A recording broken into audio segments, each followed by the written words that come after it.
Everything begins in a bar called Marl's Frog. A bell rings, and a guy with a scar on his face, carrying a monster's head, walks in. Damn, this bar is pretty modern. I thought it'd be a bit more medieval. He approaches the counter, and the bartender asks Old Cow how today's harvest went. He replies that they went to a level 2 secret realm with some beginners. He then asks if things were just getting started over there. Everyone in the bar is watching something on TV, saying that the execution's about to begin. The room is full of congressmen, so we already know it's a bunch of no-good bastards. A guy holding a sheet of paper announces that there were 325 votes in favor and none against. In the 7th year of the Gregorian calendar, the expulsion of the Mask was approved. A blonde president named He Yao informs the man with the codename The Mask that evidence suggests he committed massacres during the war and killed over 30,000 people while trying to stand against the high ranks of this federation. He also launched surprise attacks against people from another world, worsening relations between the two worlds. Considering all this, the Supreme Court sentenced him to death. The masked mask is horrifying, but it's fine because he'll be taking it off soon enough. However, He Yao then says that considering all the contributions he made for humanity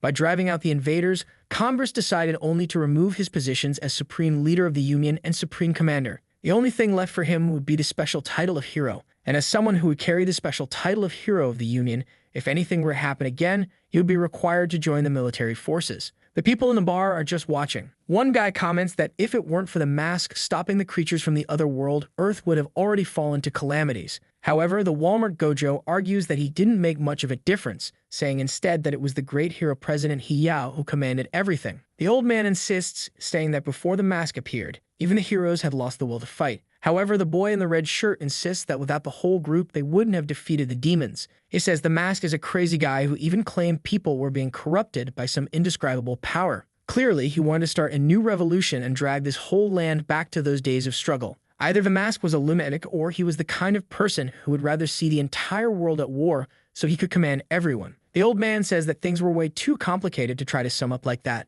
Back at the Congress, Yao tells the mask to leave with the special hero title, saying that humanity would not forget all he contributed in fighting the mutants. Given all the crimes he had committed, they were being extremely merciful in giving him only this punishment. After a moment of silence, the mask finally opened his eyes. He sees Yao, and looking around, he notices all the congressmen and wonders what is happening. He remembers just receiving an attack from the King of the Night Weavers. However, he clearly recalls that this was where he was betrayed by his comrades at the very beginning. Maybe it was that thing where people see their life flash before their eyes. But here it comes, guys, the darkness system, all dark and twisted. His goal was to rebuild humanity, and he would have to choose one of two paths. The first was the hero's path. A new threat had arisen and humanity couldn't understand the new enemy. As a hero, he would continue acting from the shadows and protecting humanity. The second was the path of the monster. The same silent threat had appeared, but the foolish humans couldn't understand why he was acting this way. Since humanity intended to get rid of the hero, he would have to become a villain without mercy, awakening the darkness. Then he is notified that 20 minutes after making his choice, he would be teleported to an F-rank dungeon. That's when the boy starts to realize he may have really gone back in time. I thought he was already in the future, but it seems like this pass is a disaster itself. And at this exact moment, he stands at the crossroads of two different stories. However, this time he has to make a different choice. He's going to choose the path of a monster. Hidao then asks if this silence he's showing is an expression of his dissatisfaction with the judgment. The president, however, knows very well that this guy is a hero, incomparable to any other existence in this world. However, as a leader, he lacked any knowledge of politics, and his mere existence was hindering the interests of countless important people. That's why, over the past few years, the Union has been doing everything possible to tarnish his reputation and how society views him, turning the former special hero into someone seen as merely a nuisance for everyone. And now the time had come for the grand judgment that would finally banish him. From this day on, he would become a statue that served no purpose. If he sees this day through, everyone will believe that he's the type of person who loves war and craves power above all others. However, the mask says he has an objection. This was what everyone expected, and Yao even smiles. At the bar, a guy comments that it was obvious the mask would refuse since he loves war and wouldn't give up the power he has.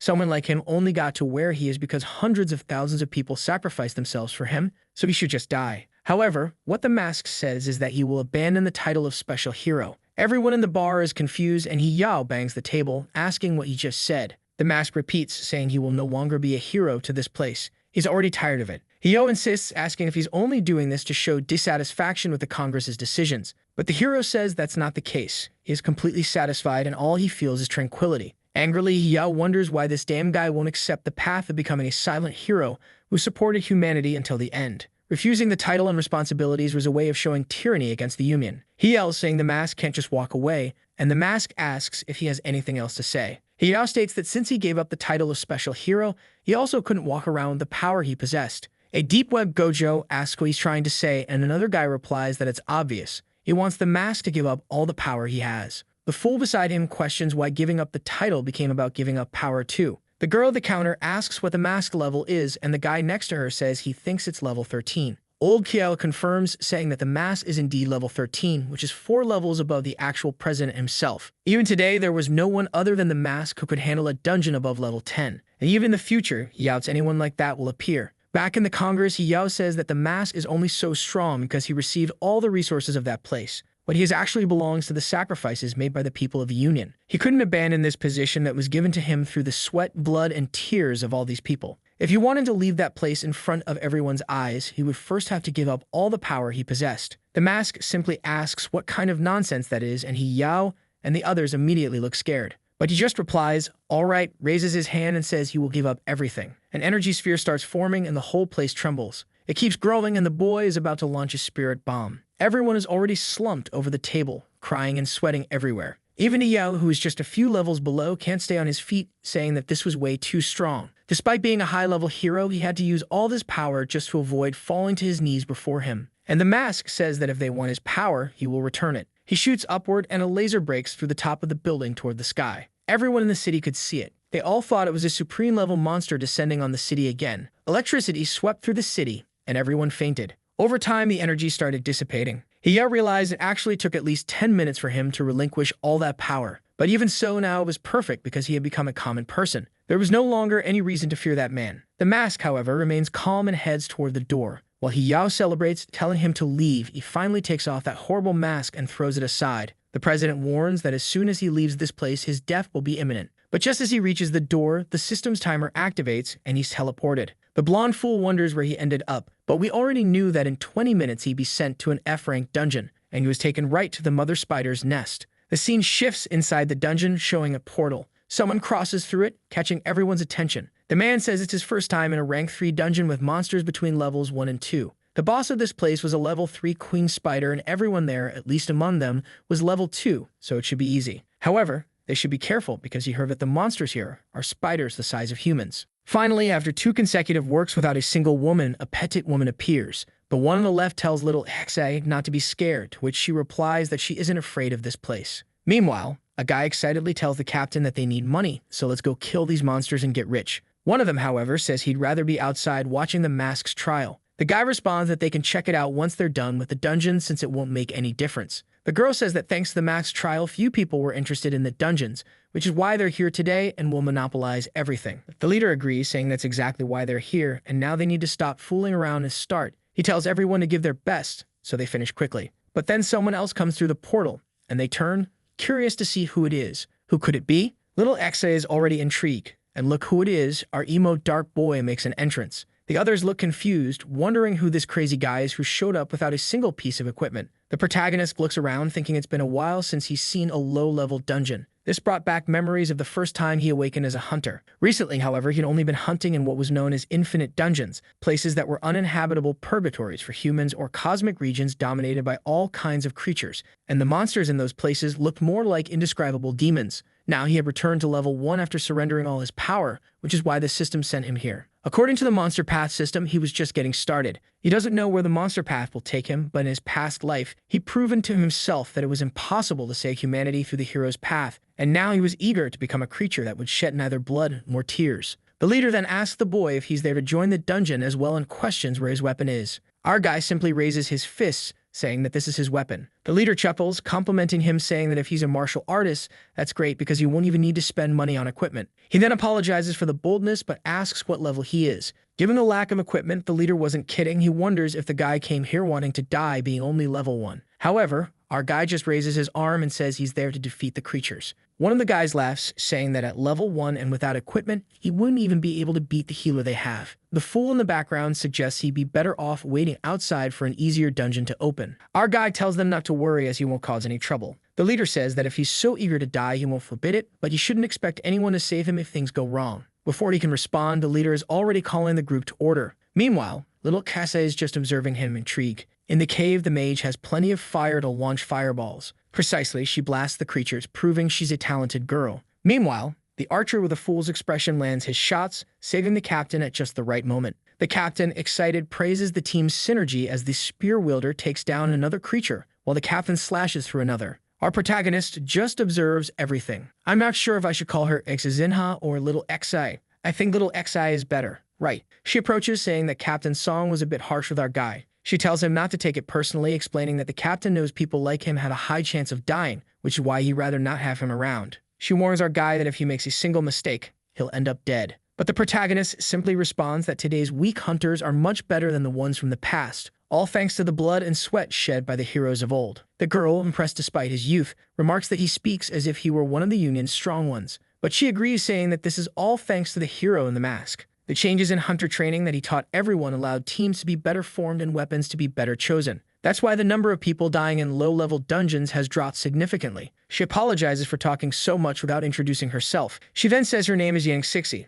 and she's a level 2 healer. Our fist boy protagonist, nothing better than a healer and a protagonist to set up a little pairing. Our guy introduces himself as Xiao Q, a level 1 hunter, and his class hasn't been decided yet. She's a bit puzzled by his indecision and replies that he must want to think a bit more about which path to take. The truth is that he's already proficient in most of the classes available around here. This is because he explored everything before everyone else and was the one who discovered most of these classes. She then mentions that, judging by his physique, he's not suited to be a tanker. Damn, calling him skinny in the dungeon world. What a roast. She asks if he's tested his vitality yet, noting he could become a mage. Although mages don't survive very long, they can cause big explosions and take down lots of monsters. She then falls silent, apologizing for talking too much. But something grabs her arm, pulling her back. A purple strike flashes, and our guy springs into action. The man warns that a shadow spider has appeared. Damn, this looks like purple solo leveling. Someone lands a blow, and it's our protagonist grabbing the spider's leg. With a powerful finger strike, he rips it off right in the middle. Poor little spider had no idea who it was up against.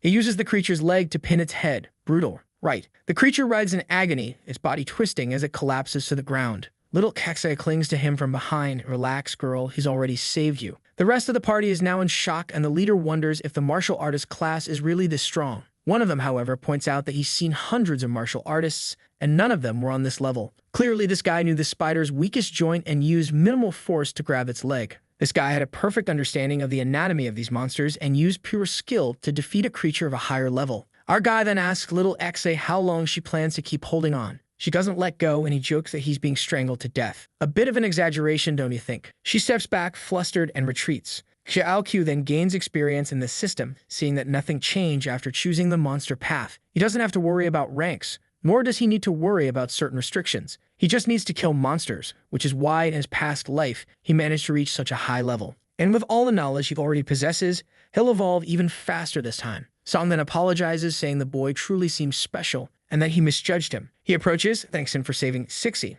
and says he'll be added to the reward pool. However, our guy simply replies that it was nothing, since saving someone in a dungeon is always natural. The leader, a bit embarrassed, says that makes sense, though he knows that this brat is provoking him on purpose. A little later, the leader is slashing through some spiders with a heap of corpses already on the ground. He announces that the boss must be close ahead. He turns to everyone and tells them that the plan will be the usual one. He'll attract attention while they attack. He then looks to the fire mage and tells her to be ready to unleash fire on the creatures while he retreats. The archer remarks that they've been so fast that the trial of the mask might still be happening. But another guy says it's useless to worry about that because that damn hypocrite will surely be found guilty. The archer, however, says he's curious to know what he looks like under that mask since no one has seen his face yet. The fire mage mentions rumors that the guy might actually be a woman. She can't believe that the person she once thought was humanity's savior could cause a massacre in the city. But little Kaze speaks up, telling them not to say such things. She curved that the city he destroyed was one where the population had already been infected by a virus that turned them all into monsters.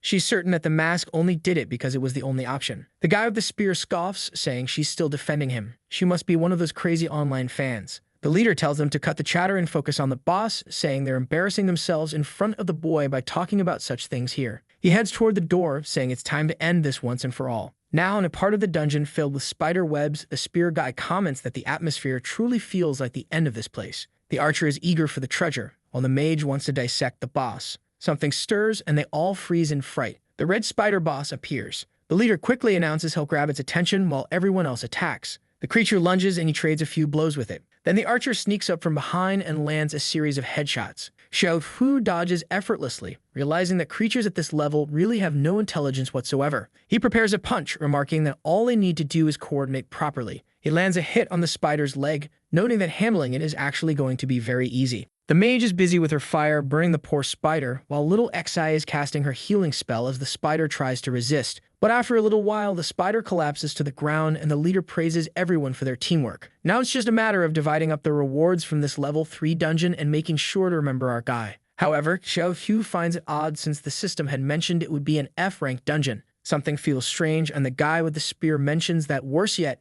the chest hasn't appeared. The mage then says she senses something just up ahead. Then the schoolgirl appears. Here we go, folks. The mage is puzzled to see a helmet with an astronaut design on the girl's head. The leader points out that she seems to be the reason why the chest hasn't shown up, probably because she's the real boss of this place. The spearman says she doesn't look intimidating, so handling her should be easy. That is until her devil eyes show up. She's trembling all over. Who knows what's going on with this maniac? But she charges right at them. The fool attempts a thrust, but the archer warns that she'll dodge something so simple. And yet, the attack lands, stabbing her right in the stomach. Or should I say, through it. The crew just watches this. He turns and comments that she doesn't seem that difficult to deal with. He pulls his spear, telling her to just die, but webs shoot out from her stomach, and his arm gets caught. Now he's face to face and disarmed. And now, yep, she's already broken his arms, and he's writhing in pain. The archer screams for his brother, and the leader tells everyone to prepare, mentioning that she has some special attacks. The mage gets ready to burn the web with her flame. She conjures a blaze around the girl, just as the archer advances. Oh, man, foolish move. You forgot that you're supposed to stay at a distance, right? Suddenly, he stops face to face with the flames and multiple legs begin to emerge. Scared now, huh? It's the 6-legged high school spider boss. Okay, this boss is on another level. Obviously, no one's ever seen such mental insanity. Meanwhile, the broken-armed guy is running in a frenzy. Then that big old foot comes down, yep, you guessed it, right in the middle of the chest. This isn't what people mean when they say they like being stepped on by someone. In full acrobatics, her leg stretches out insanely far. Now the archer is ready to make a fool of himself, shouting that he'll kill this bastard. But our guy warns him not to act recklessly. Judging by the creature's strength, the result won't be any different than what happened to his friend. He's shaken, but the leader agrees, saying they won't win by attacking without a plan. He turns to the mage and asks how long until the portals appear, and she says it'll take at least 3 hours. The leader decides they'll have to try to survive by running away until then. However, the creature is already moving in their direction. She prepares another strike and unleashes another web blast from her stomach. Now the fool's arm is caught. The archer fires an attack, shouting the captain's name, but the stomach spider sends another web barrage. Oh, now the other fool's caught too. The two fools are being pulled in for a hug. Man, everything's coming out of that cursed stomach. Schuld fought twice before making that stab. And the poor guy is about to get swallowed whole. Oh man, I thought our protagonist would save him. But nope. Looks like he's only going to save the women as the two of them stand there terrified while the other guy's already been eaten. Another one drops and the leader seems to be only one still standing, activating a red aura. He slashes towards her, seemingly cutting the webs between them. However, he's shocked to see she blocked the blow with her own leg. He ducks as she tries to grab him by the arm, realizing he's about to get eaten, thinking this might be the end for him. Just then, someone yells, telling him to hand over the sword. It's our guy saying the only solution is to cut off his arm in this situation. The leader is stunned, but knowing it's the only way, he hands over the sword. Our guy doesn't hesitate. He takes it, jumps up, and cuts. Honestly, I thought he'd cut the web like a plot twist. But nope, straight to the arm. The poor guy writhes, probably thinking he was in some hero's nice guy story. The big spider girl is dancing around like a lunatic as our guy runs off with the armless leader. Little Xi runs over, casting a healing spell, but the poor fire mage is left behind, panicking and yelling that she doesn't want to die. Meanwhile, little Xi asks how they're going to escape. Xiao Fu responds that escaping is impossible. The only reason the creature let them go is that she enjoys watching others in fear. This type of monster, known as the Chosen, feeds on the negative feelings of ordinary people. Little Xi is completely confused, but our protagonist explains that these creatures are chosen by gods from the other world. After that, they go through a transformation that gives them a strange appearance. Xiao Fu has killed countless of these gods, but now he can't even handle this monster. The spider schoolgirl is advancing, moving fiercely, her numerous legs barely keeping up. Once again, something is oozing out of her torn stomach. Little Xi senses something wrong in the air and quickly activates a shield for everyone. However, the mage isn't nearby and she quickly becomes dizzy, seemingly about to collapse. The healer explains that it's a type of poison that induces mind control. The spider approaches until she seems to notice something strange.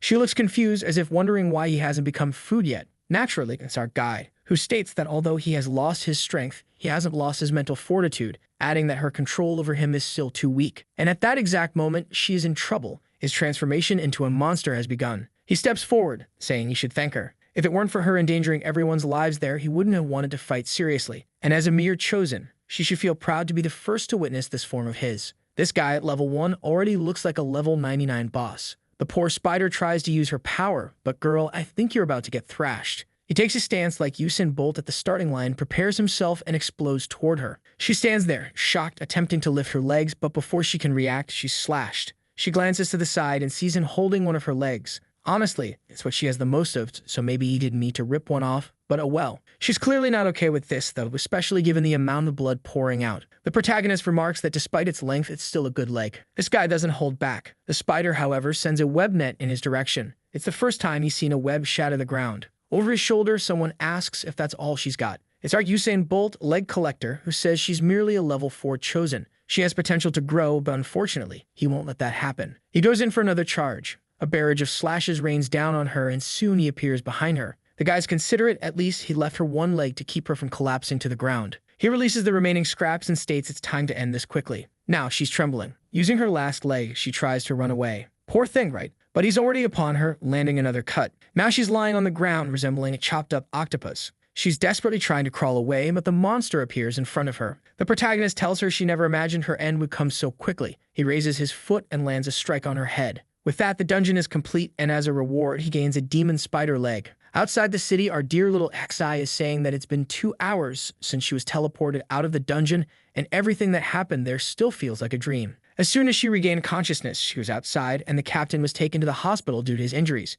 Apparently, she and the little fire witch weren't harmed, so they came out unscathed. However, she hasn't seen Xiao yet and wonders if, by any chance, he died. But then she notices something. Our Giga Chad protagonist is standing right in front of her. At this moment, he's looking for a place to stay, but the problem is that any random room will cost over 3,000. Will a kind healer offer a bed to our guy? When he lived as a normal human, his parents supported him, and after becoming a hunter, his only concern was with monsters. While he thinks about how this is the first time he's had to worry about this social concept called money, our dear healer calls out to him. He looks over and calls her the dungeon healer, which, unsurprisingly, doesn't make her happy. She corrects him, asking him to call her Yan Sixi, pronounced as Amazing Sixi, and cheerfully says she's glad to know he's okay too. She notices he's looking at a list of rental places and asks if he's searching for somewhere to stay. He replies yes. She asks if he has any relatives or a place to go, and he says no. All right, folks, here's the setup. She's now deep in thought. Without even answering, we see them heading to her home while she explains that this city was built 40 years after the calamity, and due to the rapid development of the new city, the old city became known as the urban village, and where they arrive is her home. She tells him not to worry as there's a separate room, so there won't be any inconvenience. At the door, he notices a picture, and she explains that it's a medallion her father received after leaving the military. He was a transcendent soldier, and compared to her, who's just level 2, her father was much more impressive. He was a level 5 combat hunter who participated in countless campaigns. He even claimed that he once fought side by side with the masked lord. She, however, says she isn't sure if it's true since he tells that story so often that she doesn't even know if she believes it anymore. Or maybe she's pretty sure it's a lie given that her father drank a lot and she can't imagine the masked lord hanging around with a low-ranking officer. He asks where her father is and she says he passed away. His body bore countless wounds from the wars, and shortly after leaving the army, he died. He asks where her mother is and she says she also passed away while giving birth to her younger sister. Our guy is taken aback, realizing this poor girl has also had a rough life. However, she cheerfully says there's no need to worry. It was a long time ago and she's already moved on. She then invites him inside. She says she'll get a bed for him, but unfortunately, she won't have any clothes for him. She points to a room on the left, saying it's empty, so he can stay there. Our guy is grateful for her kindness and assures her that once he makes some money, he'll repay her for everything. Just then, a wheelchair rolls over and a girl asks, "Who's the fool?" Little Kai tells her not to worry. The boy's name is Xiao Qiu, and she just met him in the dungeon, and he'll be staying with them for a few days. But Chai and Liu looks puzzled and asks if they just met. She says little Exa is being too generous bringing someone like that into their home. This girl isn't one for small talk. She's already done with the conversation. Little Kai apologizes, explaining that her sister is a good person, just a bit shy, and doesn't like to leave the house. Today was the day of the masked lord's trial, whom she's always admired, so maybe she's feeling down. Our guy is impressed that he still has a few fans around. Later, in Little Xi's room, she checks the internet where people are debating whether it was too much for the masked lord to have to surrender all his power. Some are against it, while others are in favor as usual. But Chen Liu, who's furious, says these idiots don't understand that he held onto all those resources because he was the only one who'd save humanity. And there she goes, ready to duel online, tapping furiously on her keyboard. A little later, her sister calls, saying it's time to eat. but Chen Liu says she won't eat today because she's too busy. Little Exie insists, reminding her they have a guest, but her sister replies that it's not like he's the masked lord, so she doesn't have to come out just to say hi. Outside, her sister sighs, saying it's fine. At the table, she says it'll just be the two of them and apologizes for the simple meal. Our guy says it's fine. When he used to live in dungeons, he had to eat raw monster meat, so this is 10 times better. Even though they always knew that food was what gave him the strength to fight for humanity. On TV, someone asks Professor Zhang if he's aware of the incident that occurred during the trial and invites him to share his opinion. Professor Zhang says Congress has its own judgment and citizens should just trust them. However, he mentions a theory circulating online, claiming that this story about him losing his power is all a lie. This is because right after he supposedly lost his power, he vanished in front of everyone. But he notes that it's just a theory, and it might not be true. The reporter then asks if humanity is now at risk, given that they no longer have the masked lord to protect them. Professor Zhang replies that this is an exaggeration, as if humanity got this far thanks to a single person. It was everyone working together that allowed them to overcome these crises. This kind of disillusionment with the masked lord was not only undesirable, but also completely wrong. The two of them keep watching as the man on TV says that even without the masked lord, humanity will continue advancing toward glory. Little Kexi asks if maybe the masked lord really wanted to escape punishment. She notices our guy placing his fourth bowl of rice and asks what he thinks about all of this. He looks a bit puzzled, and she says she wants to know his opinion on the masked lord and his actions. She then shares her own opinion, saying she's sure the masked lord did it all because he had his own reasons. He simply replies, maybe, and she says he's very indifferent. However, she's certain that if her sister, Chen Liu, saw this program, she'd probably smash the TV. Suddenly, they hear someone shouting at the door, asking if they really think they can stay safe hiding in that place. Little Xe says it's the people from the Kazang investment firm. And the person outside yells, asking if they want to find out what it's like to die by fire. With that, little Xi rushes to the door, opening it to see a group of gangsters. One of them says she finally showed up, and another mentions it's rare to see her in this place. She responds to Master Zai, saying she's made it clear she's not going to sell a house. But Zai asks if she doesn't understand the situation she's in. He says he heard her team disbanded because one member got injured and another was killed. Frightened, she asks how they know, and he replies that as a priority client, they're clearly keeping close tabs on everything happening with her. Man, you could already arrest this guy. He's barely started his act, and he's already got his tongue hanging out. What's that about? He asks how she plans to resist now that her only support pillar has fallen. Little Kexa isn't dumb. She knows exactly what this creep wants. He says he'll give them 5 days to consider the offer. Otherwise, things will get complicated around here. They transfer 100,000 if she accepted and handed over the property to them. Confused, she asks why it's only 100,000 when the offer was previously 3 million. Even though she never considered selling, 100,000 is ridiculous. Zai replies that the market's crazy and sometimes property prices can change from one day to the next. Kai steps forward and asks what he's complaining about since he knows she has at least 30,000 saved, given that she spends everything just taking care of her sister. Then someone else approaches and the man asks who's behind her. The newcomer steps in, saying he didn't know she liked older guys. He extends a hand and introduces himself as Kenzei Buro. Quite the Japanese-sounding name, right? He says he's one of the leaders of the Cajun investment firm, and our protagonist goes to shake his hand. But just as their hands meet, little Xi warns him to be careful, as this guy is skilled in physical strength. The handshake turns into a trap, as the man uses all of his power to crush our guy's hand. But the protagonist remains calm until he also activates something in his gaze. Surprisingly, Kenzei attempts to invade his mental field, saying he'll destroy everything he has, intending to trap the poor boy in a coma for half a month. Yet, as he navigates through the mental field, he wonders why he can't locate the core, which he usually finds instantly. That's when he realizes our guy's mind is vast, so vast that Kenzei can't grasp its depths and wonders just how powerful he is. Now panicked, he knows he needs to escape from here. However, he's faced with a mental wave that submerges him, a chaotic experience in his own mind. Realizing his mistake, Kenzei feels himself drowning in mental force, and just beneath the water, a creature stares at him. In desperation, he screams, calling it a monster. Meanwhile, outside he's passed out and his men call for their boss. Little Kenzei has no idea what's happening and thinks the guy's putting on some kind of act, pretending to be ill to intimidate them. But one of the other men goes to punch the protagonist, demanding to know what he did to the boss. Another man stops him, saying he'd better be cautious since the boy took down their boss. If it happened that fast, he's sure the boy is at least a level 3 psychic. He helps their unconscious boss and sarcastically tells Xi he never expected her to find such a powerful boyfriend. Then he leaves, warning that what they did won't go unpunished. Little Xi then asks our guy if the man passed out because of him. Xiao Fu tries to explain that he actually didn't do anything. He knows the guy kind of knocked himself out trying to confront his mental field. He then asks if they've been causing her trouble for a long time, to which she replies that it's been going on for 4 years. Right after her father died, they showed up, interested in buying the house as an investment. At that time, they didn't need money, so they refused. But because of that, they've been constantly threatening her sister whenever she goes out to earn money. That's when she joined Captain Song's team, which always helped drive these guys away. But now that the captain's in the hospital, they're back. Our guy asks why she didn't reach out to the government, pointing out that people who are relatives of those who fought in the war should receive support. She explains that she doesn't think it's worth it for the government to get involved in this. It seems groups of companies like Kaijiang provide them with money, so they'd rather not intervene in this kind of thing. Xiao Chu immediately understands that it's all just corruption as usual. But he simply says that while he's staying in the house, he'll help with the chores. However, little Hase says he's already done enough by driving those guys away and then asks what he plans to do next, wondering if he'll look for another team to go into more dungeons. He replies yes and asks what her plans are. She says she's hopeful that Song will regain consciousness. Otherwise, she'll have to find another team, which is quite difficult. Nowadays, it's common for teams to have traitors and people who do terrible things to each other, even though in the past, the Masked Lord established the rules and laws prohibiting humans from killing each other in dungeons. She reassures Xiao Q, saying that if she finds a trustworthy group, she'll recommend him as well.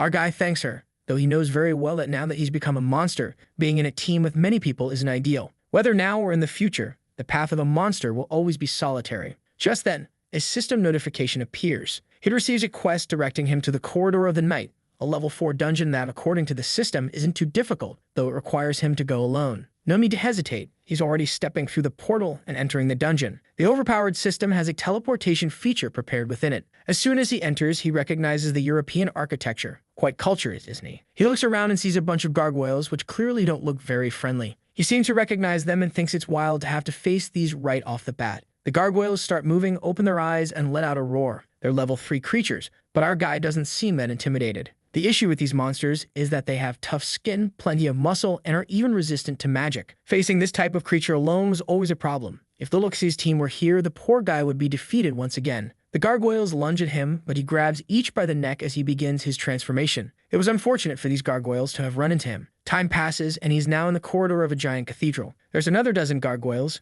Actually, way more than a dozen. He's completely surrounded. But now fully transformed, he simply motions for them to come at him. The poor things are about to get pummeled as they break free, taking to the air and surrounding him from above. The boy crouches, leaps, and starts taking them down one by one. A kick here, a slice there. He crushes the chest of one, and in seconds, only shattered stones remain on the ground. He grabs the last trembling gargoyle by the wings and asks why it looks so scared, given that gargoyles aren't supposed to have emotions. It tries to escape, but he tears it in half. Just as he's about to leave, something lands on his back. It's a bald gargoyle, a level 4 boss. Our protagonist marvels at how it has a human-like appearance despite being a monster, which only makes him more eager to finish it off quickly. The fight gets intense, and someone kicks open the door. Another group seems to have arrived but is met with piles of stones on the floor. One of them asks the captain if it's only been 12 hours since this dungeon appeared, so they should have been the first team inside. The captain confirms this as the analysis team assured him that the entrance was sealed. However, the girl, meticulously drawn with great attention to detail,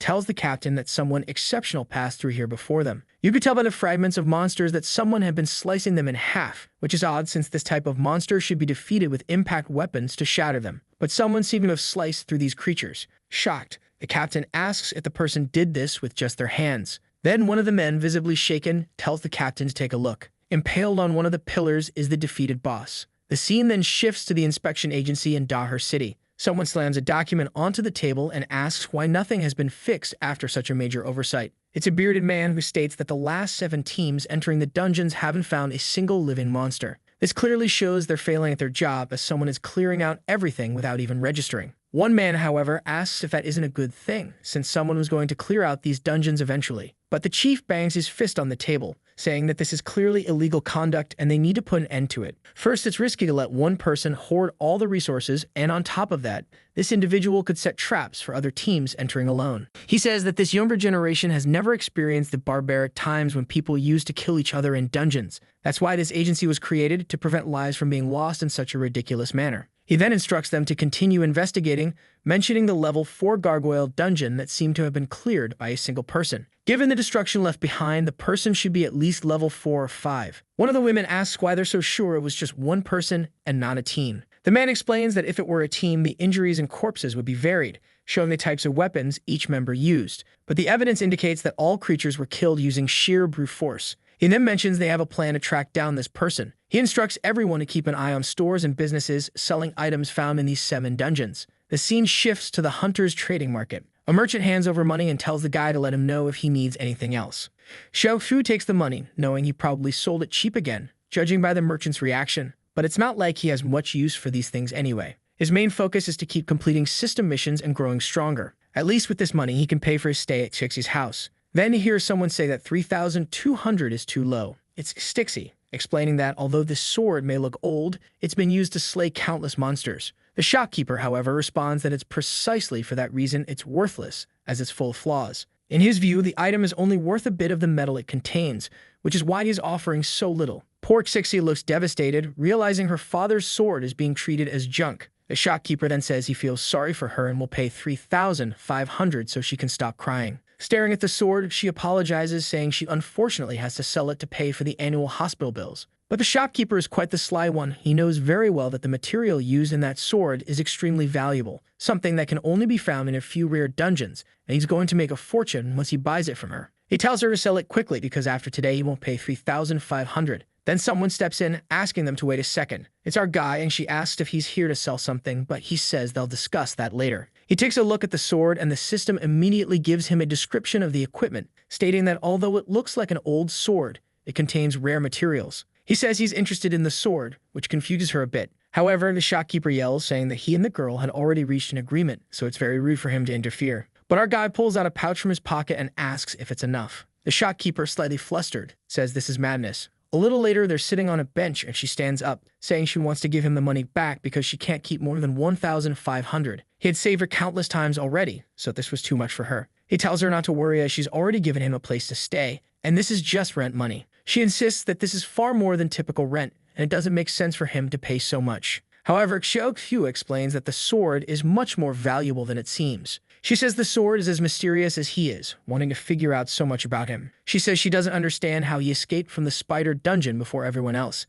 how he made so much money so quickly, or how he's so strong. She only hopes he treats the sword well, as it was the last thing her father left her and her sister. The sword is called the Flying Crow, and Xiao Qiu says it's like him hidden in the shadows. Little Exie, feeling useless, says she couldn't even protect the last thing her father left behind. But if she didn't sell it, she wouldn't have the money to treat Chen Liu. He asks what kind of treatment she means, and she asks if he knows about the great evil spirit incident in the city of Dai. It was a level 10 creature, and any hunter sent against it disappeared in an instant. All registered hunters, even retired ones, joined the fight, which is how the citizens escaped. That's also the incident in which her father lost his life. But the worst part of that creature's attack was the lethal radiation it spread. The sky turned green and a sphere of radiation energy started expanding. It reached Qian Liu's feet, which is why she can't walk to this day. What's sad is that her sister was incredibly talented, and even her father believed she was the future of this generation. She would have definitely become a level 5 hunter, but today she's still confined to a wheelchair. Meanwhile, little X-City, without any talent herself, ended up becoming a healer. Xiao Fu defeated that creature with one punch, but since he was on the front lines, it took him a while to reach the city, and everything had already happened by the time he arrived.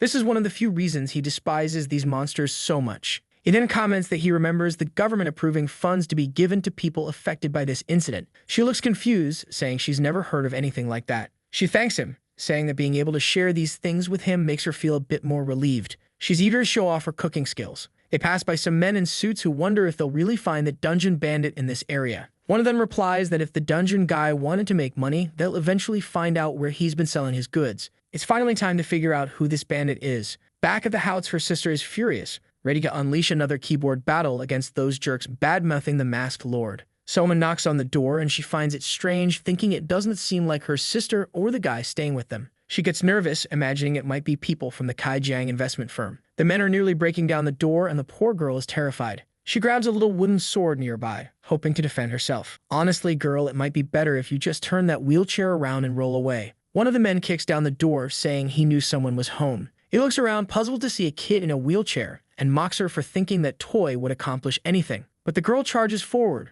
racing at him in her wheelchair, calling him a bastard. Unfortunately, he dodges her strike, saying he didn't expect her to have so much energy. She falls to the ground, cursing him in defeat. He steps on the sword, asking if she really thought she could cut him with that. Then he orders the rest of the group to search the house and find the two of them, especially that damn kid who had the nerve to knock one of their guys out. The men start tearing the place apart. A while later, they return, saying they searched every room but found no one. Naturally, the leader looks at the poor girl lying on the floor and says that if they can't find him, they'll have to take her instead, believing that will force the boy to come after them. One of the men, visibly shaken, says that, legally speaking, this is called kidnapping. The leader replies that he understands, but this was the only way to make it clear what they were doing here. And since he was questioned, he hands over the car keys, instructing them to hit the car against the house when the others arrive. It would be a small accident, and unfortunately, the car contains some gifts for them. The guy simply says he understands, and the others get excited. Meanwhile, it was raining in the city as the lovebirds were heading home. The little Hesai was already uneasy. What a cruel move, leaving the poor girl lying there in the rain.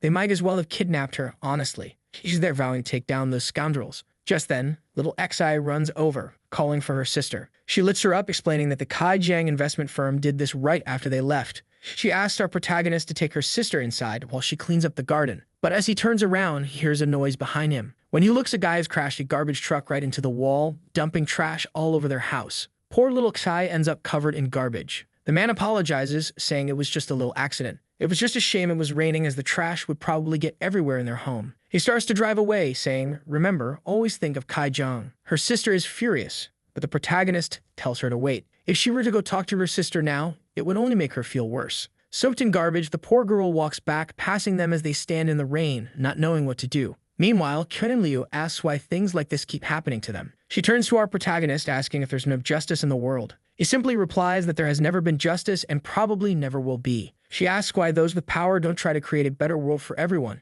and he tells her it's just an illusion. Even the rain falling on everyone wasn't fair. To them, it's just a nuisance, but to the homeless on the streets, it's a misfortune. Just like this world, rain wasn't fair. He breaks the sword, and she starts crying desperately, the scene laden with drama. The boy is ruthless, telling her that her family's problems were insignificant to him. He wasn't interested in interfering with the injustices and troubles they were facing, as his energy needed to be directed towards something more important. But we all know how these stories go. He says that, but do you think he'll really do nothing? He admits that these problems, however, were starting to give him a nagging headache. She asks where he's going, and he simply says he's going to take care of it. She warns him not to be crazy, reminding him that Kaijiang wasn't a small company, insisting that their problems really are insignificant and he shouldn't risk his life over them. He draws his sword, agreeing but explaining that in his life he's gotten used to fighting for things that, in the end, were insignificant. And since they wanted to bring him a problem, he returned the favor. The scene then shifts to Kaijiang's office. At the entrance, the men are discussing negotiations when our protagonist observes the place. Inside, the building is full of people,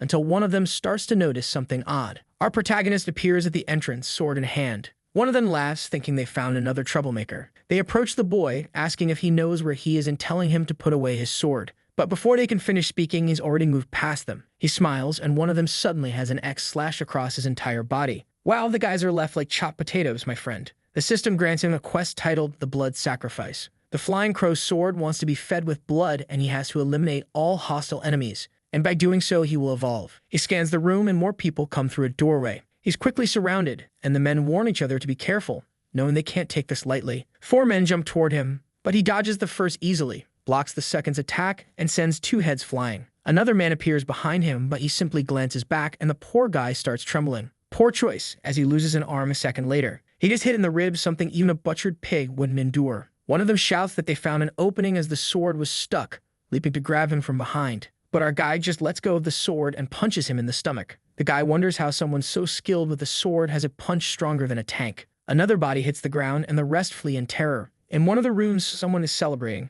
talking about how soon the sister's house would belong to them. Even though they had to go a little overboard this time, that's just how things worked in this world. The blonde man says it was the best decision since reselling that property will make them a fortune. Just then, someone bursts in, announcing there's a problem. Someone is inside the building, killing everyone. The entire lobby has been massacred, and the man asks how many people are attacking, to which he replies, just one. The boss, knowing that in Kaijiang they only mess with the right people to avoid attracting high-level hunters, is now certain something went wrong and tells them to go check it out. Someone drives a massive axe along the floor. It's the boss with his partner. Looking to the side, he sees a guy with his hands up, looking like he's in a cinematic scene, pleading not to be killed. However, Tom swings a crescent slash, and the guy falls to the ground as someone starts climbing the stairs. It's our sad boy protagonist with those red eyes. Now they're scared, aren't they? He asks them why they're so afraid, since they're all level 4 hunters, so they won't be killed that easily. The blonde understands and conjures an ice spell, while the boss channels red energy into his axe, and another one draws pistols. The protagonist remarks about their level, and the men ask if he's finally realized his mistake. One of them tells the boss that this guy was at Sixie's house and was the one who knocked out Captain Kenzegburo. Xiao Chu says it will be a problem to remain in human form and face 3 level 4 hunters. He hits the light and the entire place goes dark. They wonder if he's trying some sort of sneak attack. However, one of them grins and announces that he controls the world in darkness. He activates night vision, claiming that with this ability he's unbeatable in the shadows. But he notices something strange on the floor. It's the devil himself in front of him. He hits a jump scare when he sees the creature. The poor guy must regret activating that green vision now. It would have been better not to see what he's about to die to. Xiao Chu becomes a blur, and the guy tries to react, but before he can take a shot, he's hit squarely in the chest. The captain shouts, asking Joseph what's happening as he senses the smell of blood. When he hears the body hit the ground, he wonders if Joseph is dead. Lightning strikes outside, and a sword slash descends on him. Wow, he managed to block it just in time. The boss knows that if he hadn't reacted, he'd be dead by now. The mage senses something and casts an ice spear in his direction. However, Xiao Ku notices, stretches his hand, and easily blocks it, shattering the ice. He glances back, another enemy speared. With the friend's body in hand, the boss goes to ask something, but is swiftly slashed at the neck as well. Another one down in a second, gone just like that. The flying crow sword had just feasted on fresh blood. More fools were around, and honestly, guys, you should have started running, shouldn't you? But here you are, standing like idiots, staring at a monster in front of you. A second later, jump scare, here he comes. Even the screen goes black, so we feel like we're right there. And now everyone's resting in peace. I told you to run. Then someone yells, enough. A man in a red shirt appears, and our protagonist immediately senses he's a level 6 hunter. He's confused, wondering why a monster is there, but soon realizes he doesn't carry the same barbarity as a creature. He appears to be another type of transformation hunter. Yet oddly, he does carry a monster's scent. The man says he's never seen a being that's a mix of monster and human in this world. Just selling him would be enough to cover everything they've lost here. Whether a monster that turns human or the other way around, he was unlucky to encounter him here. He's thrilled because he knows there are people who pay handsomely for information on creating human-monster hybrids. Honestly, I'm scared to think about what these guys are doing to pursue this. Suddenly, the man also begins to turn into a blur. Whoa, I thought he was transforming, but it was actually an attack aimed right at our protagonist's neck. The whip-like strike breaks a bit of his mask. The level 6 hunter is impressed that he actually managed to dodge it, but now he claims the boy has met his limit. He launches a barrage of attacks, and while our protagonist seems to be trying to defend himself, it doesn't look like he's doing too well. He's hit on the arm, the back, and the thigh. The hunter, however, seems to enjoy this, saying the fun part about killing a monster is having to hit it a lot. Although the creature had high resilience, his attack wasn't something simple. Then he aims one more shot at the boy's chest. Our protagonist dodges to the side, but the man says he's fallen into his trap. The man's hand suddenly transforms into a pistol. What is this? A cheat? And he prepares to fire a blast at his head, or not. The man laughs, saying every time he uses this trick, it works like a charm. Such an explosive bullet at this range should blow anyone's head off. Although it's a pity, he's sure the corpse will be valuable. When the smoke clears, our protagonist is completely intact. Now the man is trembling, he realizes he's screwed. He wonders if the guy dodged, but he concludes it was impossible, which means he hit him directly, but nothing happened. The man tries to say something, but our protagonist merely remarks on the rapier with a standard no, 19. He says that given the guy's power, he must have endured a lot and put in great effort. It's a technique he himself, the masked lord, created while learning to wield the rapier. Although it may look like a simple weapon, it has countless applications along with an extremely high agility attribute. He says that when he created that technique, he warned that it should only be used for justice, so why did the guy learn it? The man, confused, asks if the monster is going crazy since that technique was created by the masked lord. Besides, all this talk of justice was nonsense. After all, killing a creature like this was justice enough. Xiao Chu agrees maybe he is a monster, but they're monsters too for having ruined those people's lives. The guy retorts that he has no idea which of the Kaijiang families he's with. However, he adds there's something a monster like him needs to understand. Humans must always keep evolving, and anyone standing in the way of evolution needs to be stopped. Evolution is true justice, so he's on the right side. Once again, he lunges at Xiao Chu, who now understands how he thinks. A claw appears on his back, and he says, "So, this is justice." The man is startled, but it's already too late. Though he tries to dodge the first attack, he doesn't fully understand what's happening and gets struck on the shoulder. From that first hit, he takes 50 more in quick succession. He falls, thunder crashes, and he's already slumped against the wall. He looks at our boy and asks what kind of monster he is. At that moment, our protagonist reveals he's the masked lord and simply asks if he doesn't remember saying so. With that, he lands another slash, and the guy collapses to the ground. That sword is feasting on blood today. He raises it as it begins to absorb all the blood around. The sword's name changes to Flying Blood Raven, an item of limitless growth corrupted by a demon god. It now holds an ability that releases a massive blood wave capable of splitting the earth in two. Gazing at his reflection in the sword, he reflects on its transformation. While physically it didn't change much, he can now hear something like a heartbeat within it. A demon blade without growth limits wielded by a monster without limits. On the floor, a trembling man mentions the boss's defeat. Xiao Fu looks over and the man begs for his life, but our protagonist simply raises his blade, activating its power. With a blood wave, he cuts through, straight out the other side of the building and across the city. Meanwhile, soldiers have arrived just outside. One salutes and calls to Commander Jiang, informing him that the area is secured. Jiang orders them to prepare for an escort to gather information and ensure innocent lives aren't at risk. But the commander isn't naive. He knows there are few innocent people in Kai Jiang's building. Still, as someone from the government, it's his duty to protect them. Regardless of the excuse, anyone causing trouble deserves punishment. Then someone points out someone exiting through the door.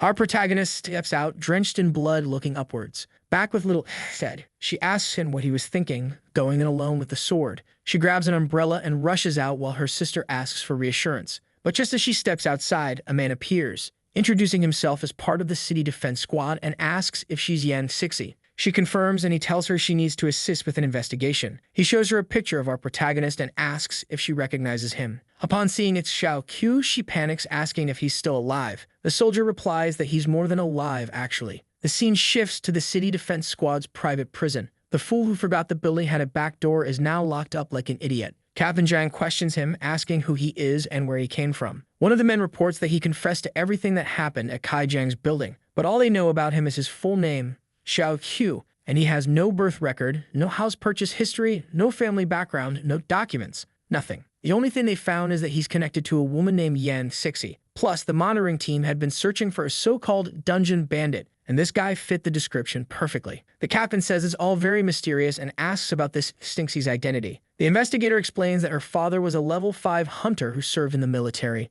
Stinxie retired with various injuries and passed away shortly afterward. He had refused an officer position and died in a major spirit-related incident years ago. He adds that in Xiao Ku's testimony, he claimed that when he entered a dungeon with her team, he suddenly joined them, and the reason he attacked Kai Jian was that they were harming her and her sister. The investigator notes that all things considered, he seems more like a hero. Jiang greets the office chief, Arthur, who says it looks like they'll have to go in and ask some questions themselves. Knowing that the commander is level 7 and Arthur is level 6, they figure there's no way they'll be at risk with this guy. The door opens and our protagonist looks over. The old man seems confused by the look on our protagonist's face and quickly realizes that he's looking at his uniform with a nostalgic expression. Man, this guy's talent is reading emotions. What a curse. Just one look and he already knows the boy's feeling nostalgic. With the sheet in his hand, he asks if his name is Xiao Qiu, then warns that given the crime he committed, he should have an idea of how this will proceed. Either he'll be sentenced to death or there will be another way to pay off the cost of his crime. One option is to be sent to the front lines to face demons until he's redeemed himself in society's eyes. But Jiang knows that most criminals sent there don't survive past the first or second fight. In fact, to get out of there, they'd have to participate in hundreds or even thousands of campaigns. Xiao Fu questions whether, in their eyes, fighting on the front lines is some kind of punishment. He thinks that if that's the case, he should be forgiven for any crime considering what he's already done for them. The old man says, based on his words, it sounds like he's familiar with the front lines and our boy says he spent some time there. Jiang asks if he fought against demons or something else, to which our protagonist says something else. The two men exchange a look for a moment. Jiang knows that very few hunters make it to the front lines and return alive. This means if they check the records, it could eventually uncover his identity. He then tells Xiao Fu that all 3 people in this room have been to the front lines and survived. Arthur humbly considers himself a veteran, having spent over 10 years on the front lines. Only the Masked Lord and a few other heroes have been there longer. Jiang shows off one of his medals, explaining he received them while working alongside the Masked Lord. While they're impressive, he could only follow him from a distance back then. Arthur then slams the table, saying that if Xiao Qiu knows the front lines, he understands how unstable the current community is. What he did could throw the entire world into an abyss. Initially, they seem to be talking about what he caused at Kai Jiang, but they're questioning how he managed to enter dungeons without anyone knowing. At best, it could lead to the deaths of numerous hunters. At worst, it could lead to the entire collapse of the city beyond this world.